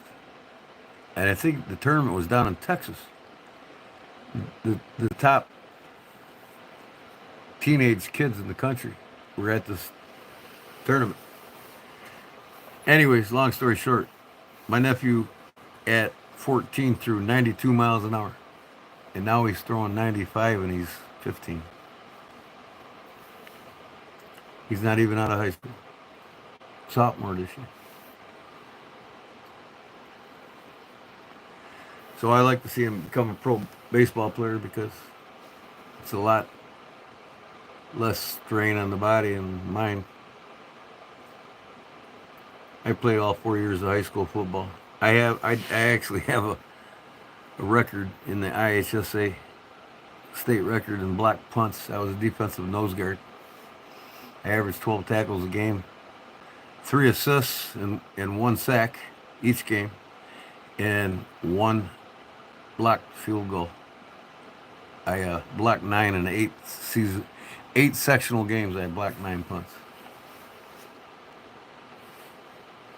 Yeah, because it's a lot of wear and tear on the body. And, you know, all these pros, they get out of the pros, they're in a hot tub the rest of their lives, you know. It's a hell of a way to go. Like Cole Kmet, he's, you know, offensive end, tight end for the Chicago Bears. You see him going like this, like he's hitting the ground, you know, a home run every time he scores in the end zone. He had his choice to be a pro baseball player or a pro football player, and he chose football. He's a Chicago boy too. Feel like you? Yeah. That's what football will do. Every joint and muscle in your body's wore out.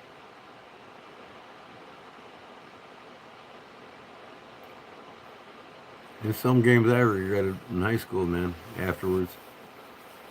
Man, I love to hit a guy. I live for it. I could have went to college, played college ball, possibly top 10. I had scouts looking at me, and I went in the military instead because I was gung-ho about going in the Army. And a medical discharge out of the Army, and then 7 years later, my medical problems were over, and I was eligible to go in the Navy, so I went in the Navy. My dad did that, so I did what he did. But, you know, being a carpenter all my career, it took a toll on my body too, but not that bad. Not anywhere like football would. I still move pretty good at 60. Yep. And it will. Hard physical labor will do a toll on your body if it's not kept up to par your whole career. I'm sorry, I don't look at the camera much because I'm reading what you guys are having to say. So, I think 6 more minutes, 5:30, I'm going to call her quits. That'll give me 3 hours and 33 minutes and 55 seconds.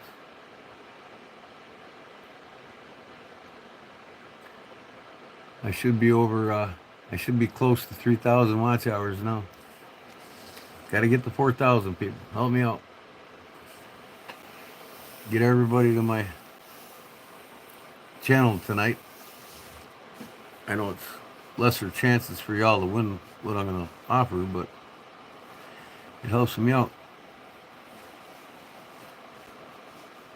I got some big goals this year.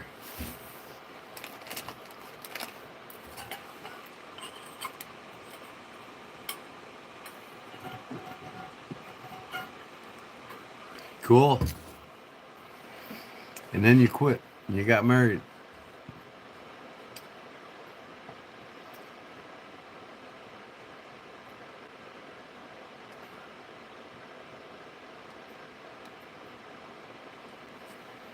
Yeah, you can help me.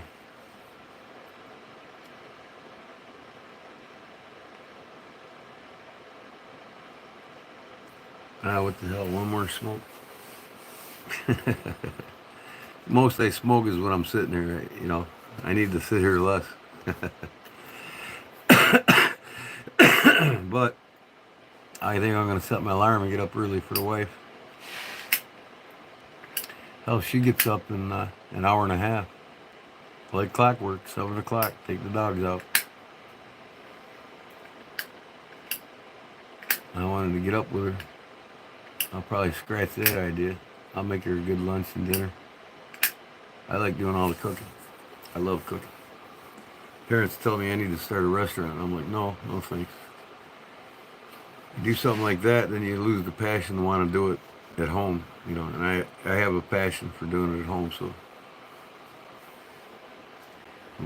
you know, that's why I like working out of my home. I don't have to deal with the public and be around all the people.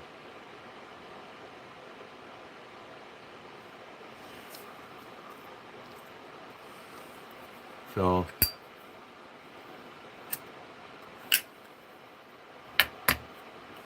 I smoked this, I'm out of here. Louis night night. Or not Louis, but Justin. He's night night. He had enough.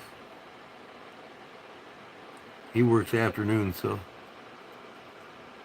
he'll get more sleep than most of us, I'm sure.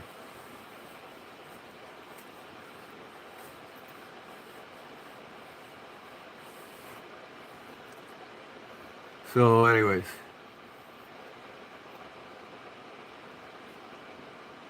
I hope you all have a great day today, and thanks for watching. And I don't think I'll be live again next Saturday like I was tonight. I gotta schedule my lives Wednesday and Sunday.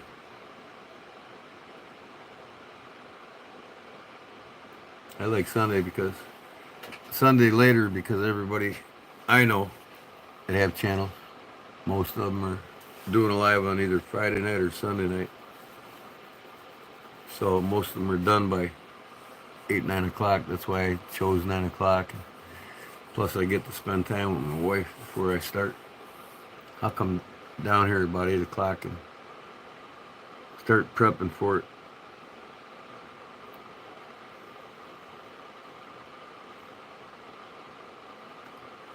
I hope you don't mind me smoking while I'm live.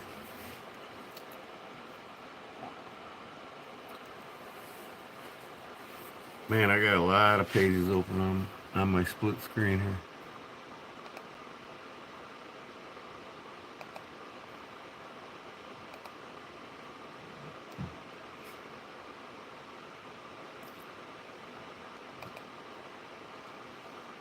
I know you're here, Louis. I'm talking about Justin. He's sleeping.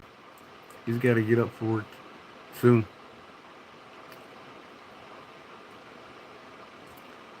Now, you should be going. You work afternoons too, don't you?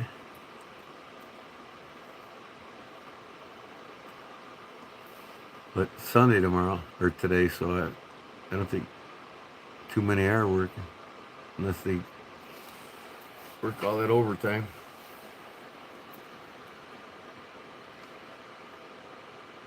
Nanderhof. No, that's German, ain't it?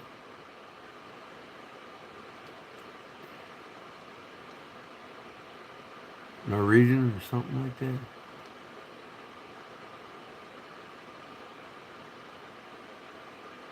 Oh, it's German. Okay. Sprechen Sie Deutsch? 9? Yep. That's what I thought. Love my German knives, man. No better makers, in my opinion. I think that the British and the English learned a few tricks of the trade from the Germans when it came to making knives.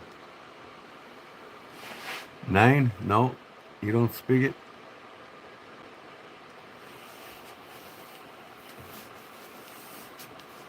My brother used to speak it fluently. He took it 4 years in college, and then he quit speaking it, and I only think he knows phrases now in German.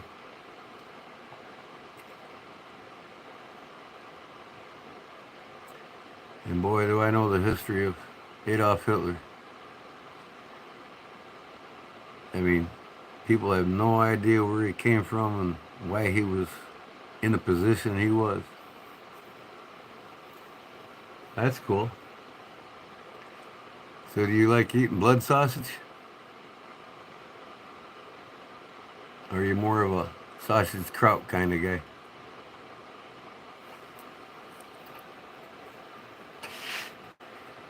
I used to go to a beer stubby here, and they moved from one town close to me to another town closer to the city, and I quit going to it.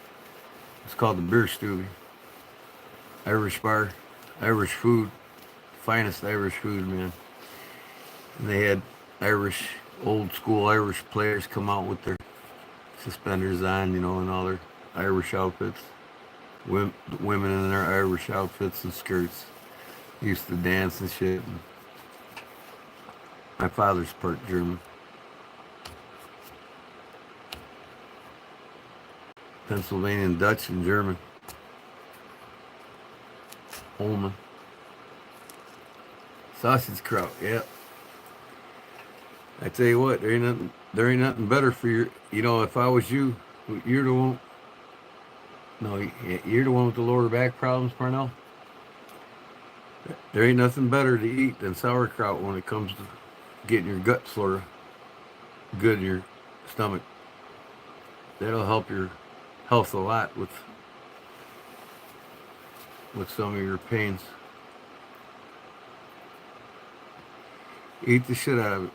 Makes you shit. You should normally have 3 bowel movements a day to be healthy. Man, you know what? I got 5 or 6 frozen packs of sauerkraut at all times in my freezer. I made some kielbasa and sauerkraut the other day, and I cook it with potatoes and peppers. Love it.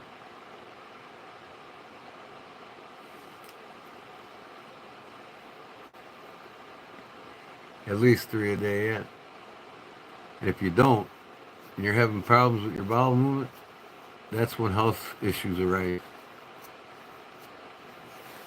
But I can't stress it, man. You got to be at that 34 inches on that waist, if not close to it. Because if you're over 40, you're at a chance of heart attack, stroke, and lower back problems the rest of your life. That's why it's crucial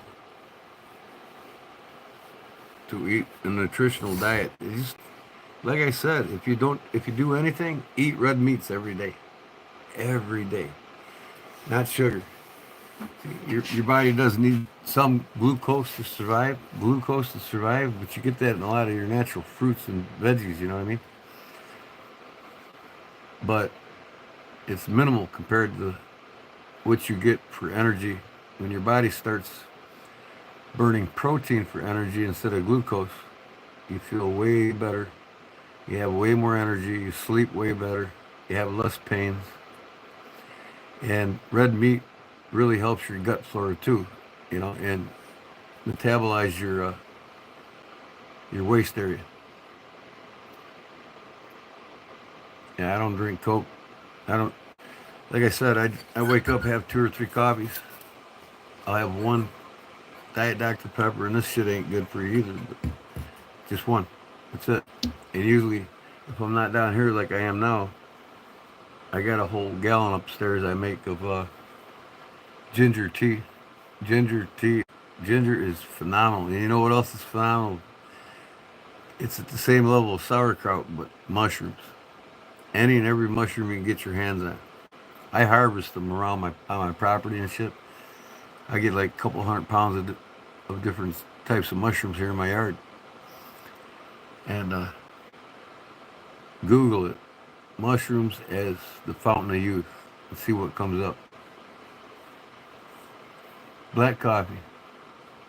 I actually put monk fruit in my coffee. I like it a little sweet. I'll either use honey, not so much as the monk fruit. And today I replenished up on monk fruit. And it's a natural derivative from a plant. And once you get used to it, it sweetens things up just like sugar. I cook with it and put it in my coffee. And I don't put much of it in there. I like a little more of the black side like you do. I'll put like a teaspoon in it. Coffee and water. Water. Yep. Drink a cup of water before you go to bed every night.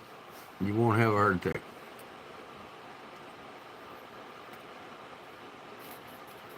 But yeah, you should 3-4 glasses of water a day. I drink that in between. Like after my second or third cup of coffee, I'll drink a couple tall glasses of purified water right out of my sink. I got well water, but I got a reverse osmosis carbonized filtration system. Takes all the sulfur and all the crap out of the water in the well. So I'm drinking pure reverse osmosis water out of my well.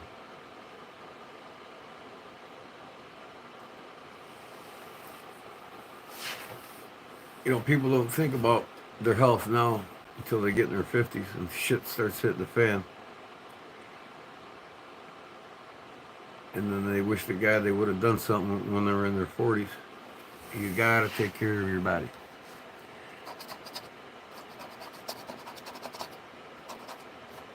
A lot of people regret it already. I've got a lot of friends I went to high school with dying on me now.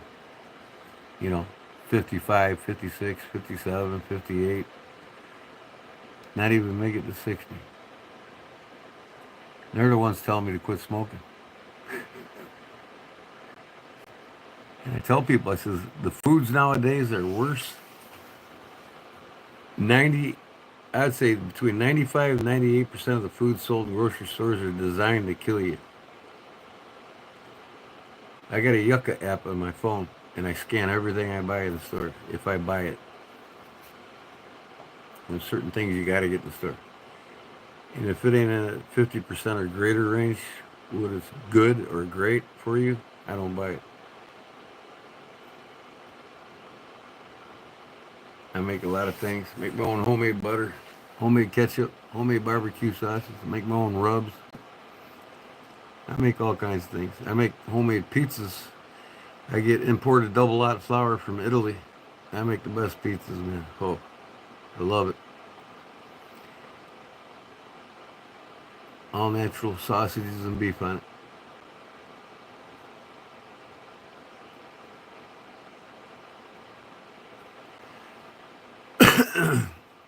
Well, it meets us all around for your growth and in your metabolism. It just, when your body starts burning protein for energy, it boosts your metabolism and it helps your growth hormones thrive. Exactly. But people can reverse a lot of health conditions they have, and the doctors ain't there for you. You know, there's a reason why Rockefeller and his buddy Carnegie created the AMA, the American Medical Association, and they created the big pharmaceutical industry to create customers, not cures. They got rid of all the natural healers around the country at the time, and and just got government to back them, and the government lies to you. You know, if you want to eat healthy according to the FDA or the government food pyramid, flip it upside down. It's upside down. And then,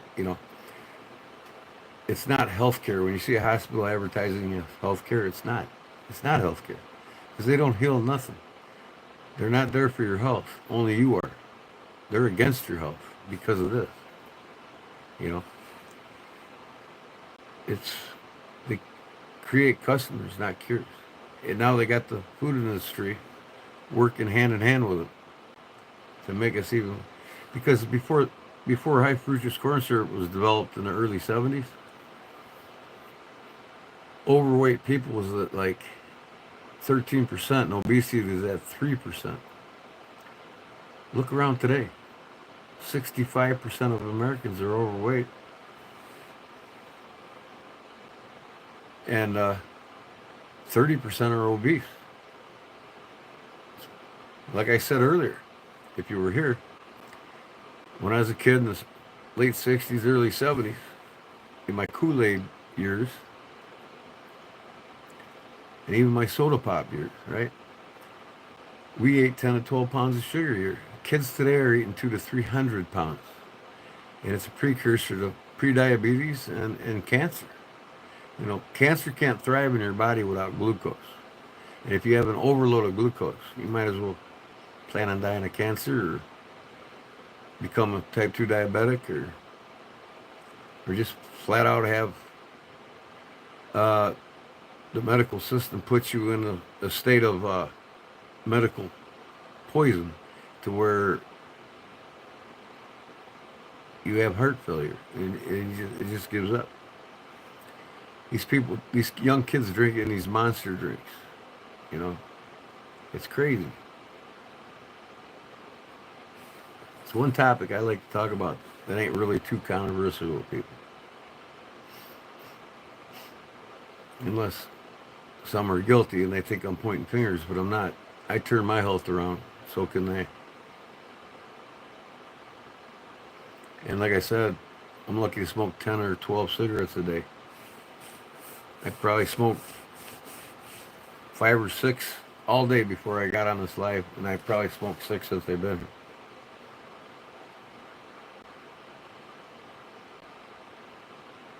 I just got to find a cure for this psoriasis. But, yeah, I mean, it's not healthcare in America. It's medical care. And it's all designed around you.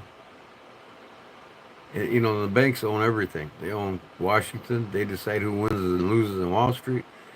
They own all the important land and all the important corporations. The banks run and own it all. And they're, I'm not going to get political here, but they finance Washington. Washington can't survive without the Federal Reserve, which is owned by an international cartel of international bankers. Henry Ford said, if the American people knew how the monetary system worked in America today, there'd be a war tomorrow. It's designed to fail. It's designed to bleed us of all our wealth, and that's what's happening in America. The true constituents in Washington are the banks. I'm starting to go on a rant now, and I'm going to stay away from politics, but that's the reality. The banks are destroying us. In fact, from 1913, the Federal Reserve Act, till today, well, let's just say the Reagan. The Federal Reserve, by the printing of money through Washington, has destroyed the purchasing power of the dollar by 550% up until Reagan. Well, they destroyed the purchasing power another 380%. Almost 900%. The Federal Reserve destroyed the purchasing power of the dollar. The IMF, International Monetary Fund, a cartel of international bankers that own and control the Federal Reserve in the finances of 325 industrialized countries out of 360. They own all their financial systems. And that's what the Middle Eastern War was about. They took control through war, through bombardment, and just total collapse of these countries, using our military and other great Eastern militaries to pretty much get them to the point that where they broke, where they were financially broke. And then the IMF that owns the Federal Reserve here now owns every Middle Eastern country's financial systems except for Iran. And guess who they're after now? Iran. So, not only is the US dollar the world currency for buying oil, but now it's all owned and controlled by the IMF that owns our money, except for Iran. And Russia and China was in the IMF too, in their monetary system, but they quit. They said, you're gone. They went out. China and Russia both went out and bought all the world's gold they could, and now they both own the majority of the world's gold. And they started their own monetary system called BRICS, BRIKS, the 5 countries that are involved: Brazil, Russia, India, CS, China, and South Africa. They're all in the same monetary system, the 5 countries.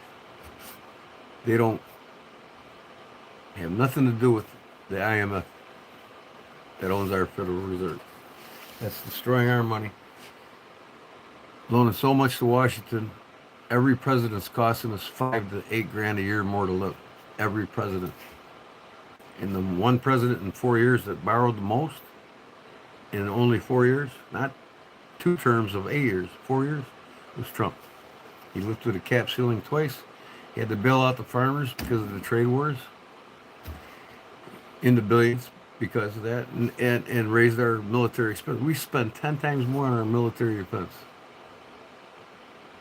10 times more on our military defense than China and Russia combined. Who's attacking them? See, what we got is a spending problem through the Pentagon, and it's our biggest waste in our whole budget.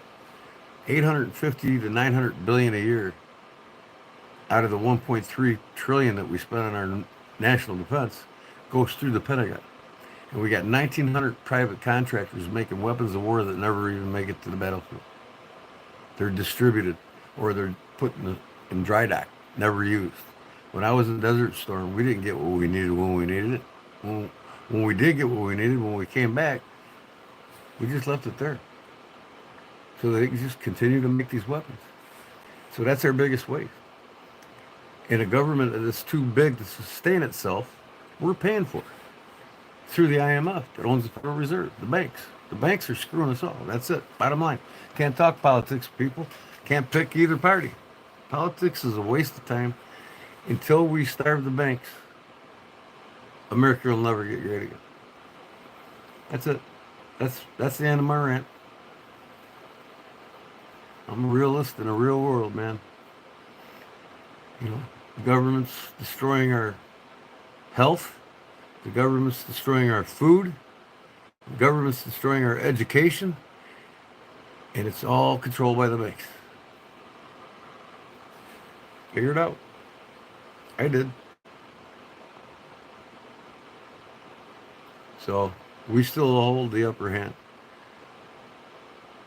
Kennedy was right. Time to end the feds. Well, he was doing a good job at it, so they took him out. And nobody's tried ever since because of that.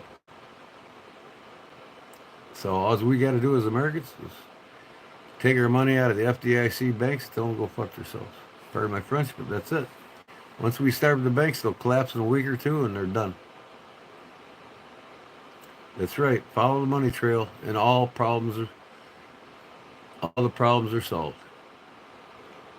It was Rothschild's plan to send his 5 children in 5 different directions around the world to take over the monetary systems of every leading foreign nation.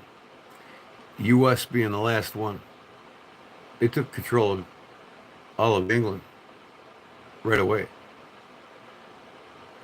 And America was last out of the 5 sons. And his only daughter married Rockefeller. Imagine that, right? So they succeeded.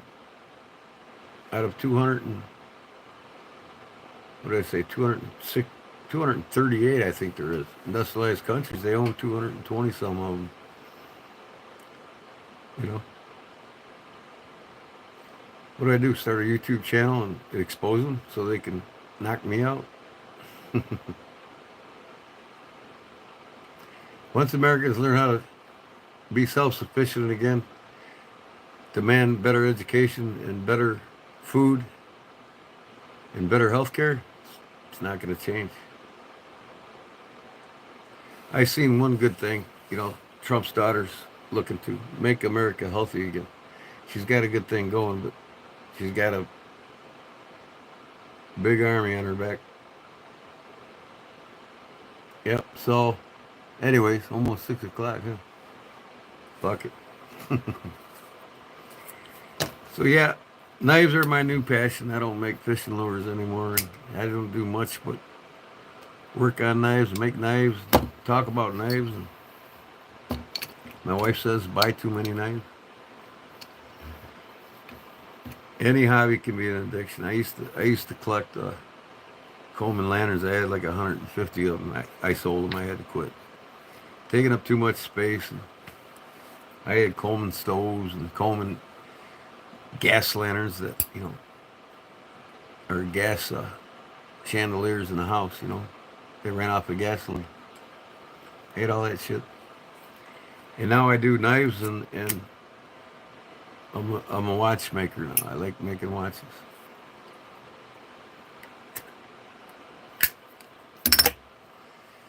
All right, see what you did to me, Louis? He's probably sleeping now, too. You heard enough of my bullshit about health and politics.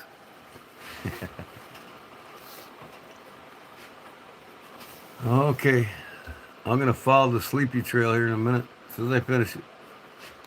I promise you on this one. This is my 7th cigarette since I started. In Durham. I'm here. Okay. You deleted your own comment because you misspelled it, huh?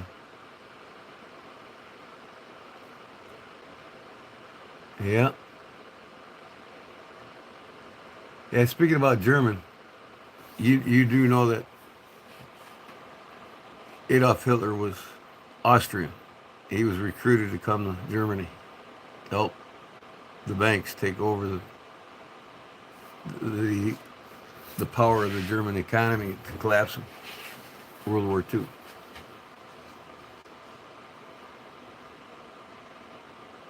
In fact, see, this story goes way back. Hitler was executing the Jews, right? But the story goes way back to the biblical days, the Khazar Jews. As I tell everybody, I don't care if Israel burns to the ground, really, because what a Khazar Jew is actually what they call Canaanites, sons of Cain, and Cain and Abel, sons of God, right? Or sons of Adam and Eve. Well, Cain pushed Abel over the cliff, killed him, right? So God cursed him. And all his followers became what they call Canaanites. And the Canaanites basically took over Israel. They pushed out the Catholical Jews, the real Jews, down to about 13%.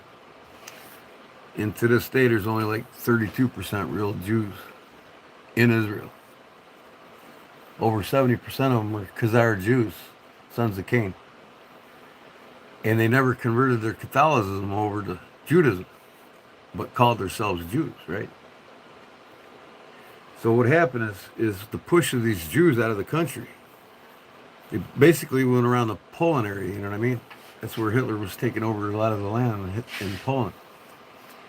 And that's where Hitler was rounding the Jews up. And there was natural minerals or some mining to be done underground. And they used these Jews as slaves to extract it all. And while they did it, they took all the gold from them, filled a room half as big as a football field of their personal gold. If it was in their mouth or on their bodies or whatever, they took it. Every bit of gold the real Jews had on them that were living in Poland at the time, they used them as slaves, took their gold, rounded them up, execute. And there's 13 U.S. companies that supported Adolf Hitler. And one of the biggest families that support Adolf was the Bush family.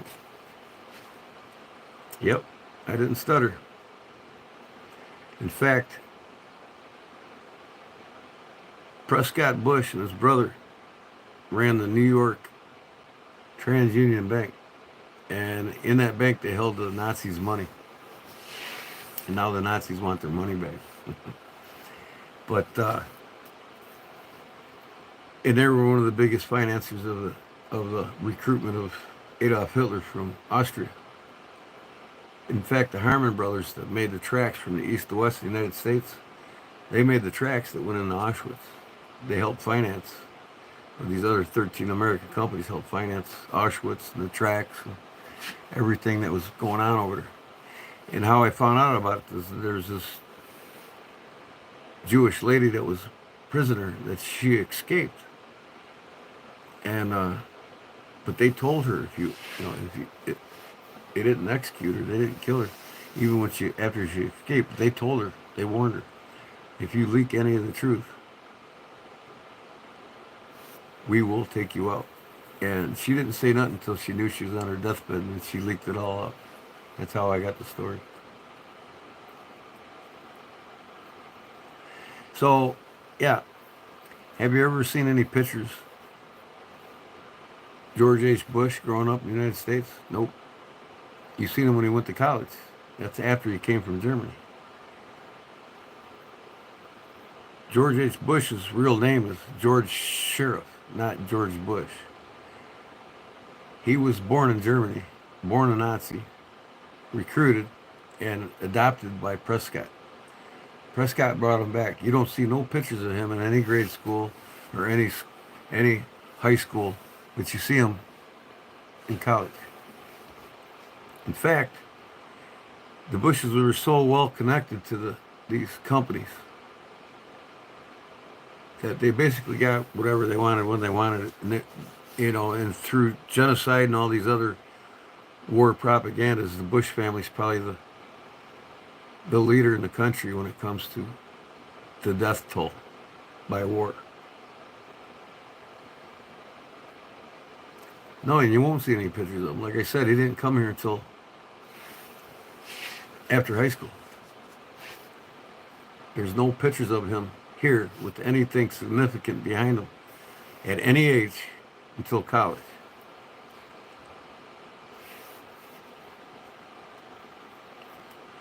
George Sheriff, German-born Nazi. He was adopted by Prescott. So the Thiassen group was the Nazi front group that held their money in the TransUnion Bank that Prescott ran in New York. And to this day, the Bushes still have the Nazis' money. They haven't given it back. And other companies were Shell Oil, operating on the United States, but Dutch Oil, they're from Holland originally. And Coca-Cola was another one of them. And General Electric. General Electric, in fact, made all the electronic components for the incinerators so that Hitler could burn the Jews at 5 times the rate he would without them. And after the war, General Electric took all their components back, so there was no trace of it. But if you look at the Jeeps and tanks for the German army, another one, they were all made by Henry Ford. So war was profit on both sides for a lot of these companies. I mean, Hitler just didn't decide to go round up a bunch of Jews and kill them. There was a reason behind it. Because the Khazars that were the control of the money, where all this monetary system was created was over in Israel from the Khazar Jews. And Rothschild was the biggest one of them all. And he created this financial system that he took control of 230 of these industrialized countries today. So it's all bullshit.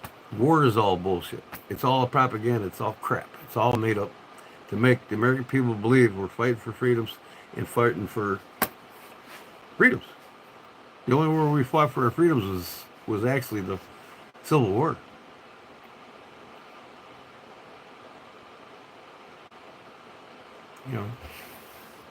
I spent my life reading about politics. I went to college for it, you know, and I spent my life, the last 40 some plus years, reading about health. I've always thrived on knowing about health and the foods that I'm eating. I've always questioned everything. There ain't enough Americans question. And now you see these children glued to their cell phones, right? Starting to get daylight here. So,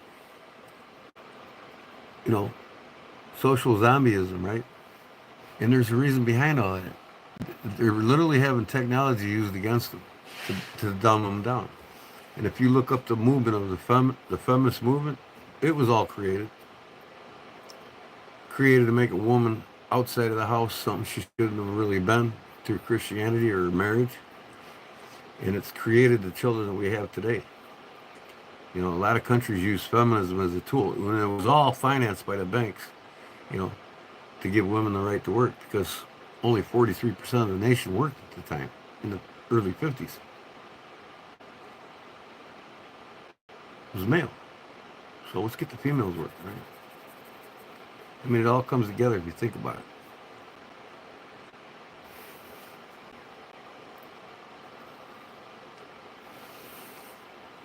But I wonder who actually watches my lives all the way through, huh? After I'm live. That'd be hilarious to know. So, anyways, everything's planned, folks. When the kids sit around doing this all day, what are they really reading? You know what I mean? When we grew up, we read books, and I got a library that filled this room here. I still read, and a lot of them I read over more than 2 or 3 times. But kids don't read books anymore. If they want any information, they go to the social Google search this, Google search that, and them sites are all spun around too, so that you never really get the true information on anything, because there's people that do that purposely. So even if a kid reads a book on his phone, he's distracted by ping from Facebook or ping from TikTok or whatever, you know what I mean? And it is the foundation of critical thinking by reading. And critical thinking is what's created this nation when it was great at one time to build everything, you know. The mind learns the most by reading. Critical thinking. Honey for Hookers Outdoors, new knife day. He just posted a new knife day post. I gotta check that out in a second. So the kids in the private schools, Yale, Harvard, Princeton, Cambridge, you name it, blah, blah, blah, the list goes on. $1 million schools, right? Their children, you know, like Bezos and this other bozo in office now owns Tesla. Him and all of them, their kids don't get cell phones till they're 18 and on their own. And if they do get cell phones, they're limited because their parents specifically educate these kids not to. And I basically tell everybody, the kids in these private schools, wealthy private schools, all right, the kids in the public schools like us, we go to them schools to learn how to do this. And them kids go to them private schools to learn how to do this. See? It's all designed that way. You know, I don't want to say it in vulgar words, but you get my drift, right? So everything's planned. Everything's planned against us to drain our wealth and to screw us out of every hard-earned dollar that we ever make. And income tax, property tax, sales tax, there is no laws legally in the IRS, and a lot of the IRS employees quit because they found this out. Make it illegal. You know, if you become solvent, you give up your right to Social Security, And when you get a Social Security card when you're born, you get a birth certificate, and your mom signs it. She's signing you over to the state to be a debtor of the national debt. That's what a Social Security card is. Even though they made this program of Social Security where 75% of the funds are paid by the working person and only 25% of the funds actually come from the government. They wanted to give the American people something, the majority that couldn't go to these private schools and learn to be in the wealthy class, which is the majority of Americans. So they designed it so they have something when they did retire. And now, if they can retire because of their health issues, so it's all designed, man. You know, and I just can't wake people up. And it's not here, just here. It's even in Sweden. You know, I'm Swedish. Uh, Finnish, Swedish, and Amish, and Irish. I'm a mutt. But anyways, oh, we got all the trolls coming in. Yep. Hello, Sweden. I love your country. I'd love to move there tomorrow if I could. Actually, Sweden's got more freedoms than we do here. Better financial security, I know that. I don't know how their government is financially, but no trolls. Okay. I hope you're not a troll. But everybody's waking up now, and I've been live for 4 hours and 15 minutes. But I'm itching my damn psoriasis. Sucks. So anyways, yeah. Parnell, I'm sorry. What's your actual name, Parnell, if you're still here? If you're not, I must get off. But don't mean to give you all a history lesson or you know. That's it. Parnell's your name? Okay, cool. You can go to my links in my YouTube channel under my profile, and you can see the different Facebook pages that I have if you're interested. I got my leather works there and my woodworking, and I don't do much woodworking anymore, just for self and family. And my knife, bladesmithing. Steel used for knives? What steels do you want to know about?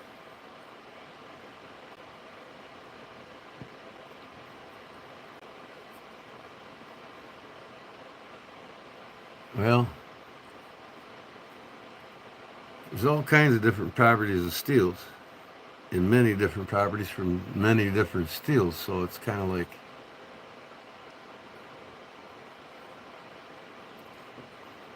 well, most all steel has a carbon content in it, and most all steels interact differently with different elements put in it. Depends if you want to make it a stainless or you just want it just to be a high carbon steel.